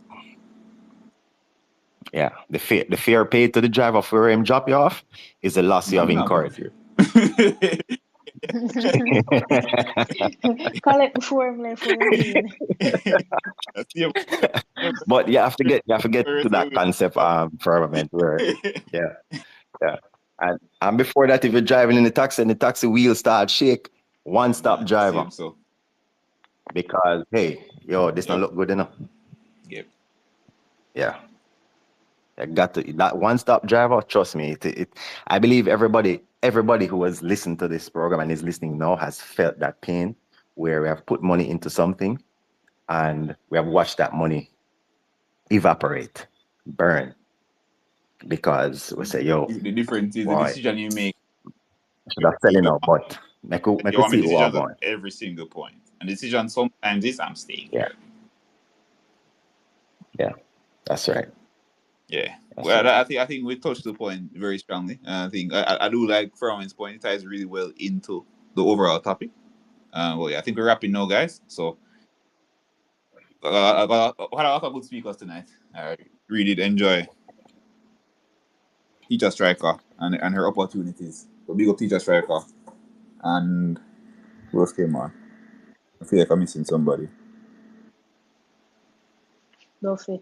Big up Duffy. And Duffy, if you're still here, I hope What kind of magic was Duffy you working tonight? internalize them and you make the moves you need to make. I'm not saying the thing you were looking at before is bad or anything, but you should know why you're there and work that out as needed.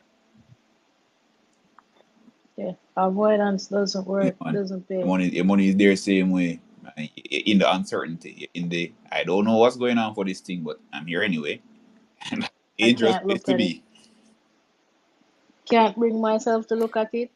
Who is going to fix it Yeah, then? man. And you're in profit, you know. You're in the good point. You're everything working out. It didn't work out as you wanted, but it worked out. So I would say at least take the good part of that and make decisions as you need to. Promin, Yes. I hope you internalize what we said. And I hope you look at more stocks. Not saying Hope I do grow. I think it helps.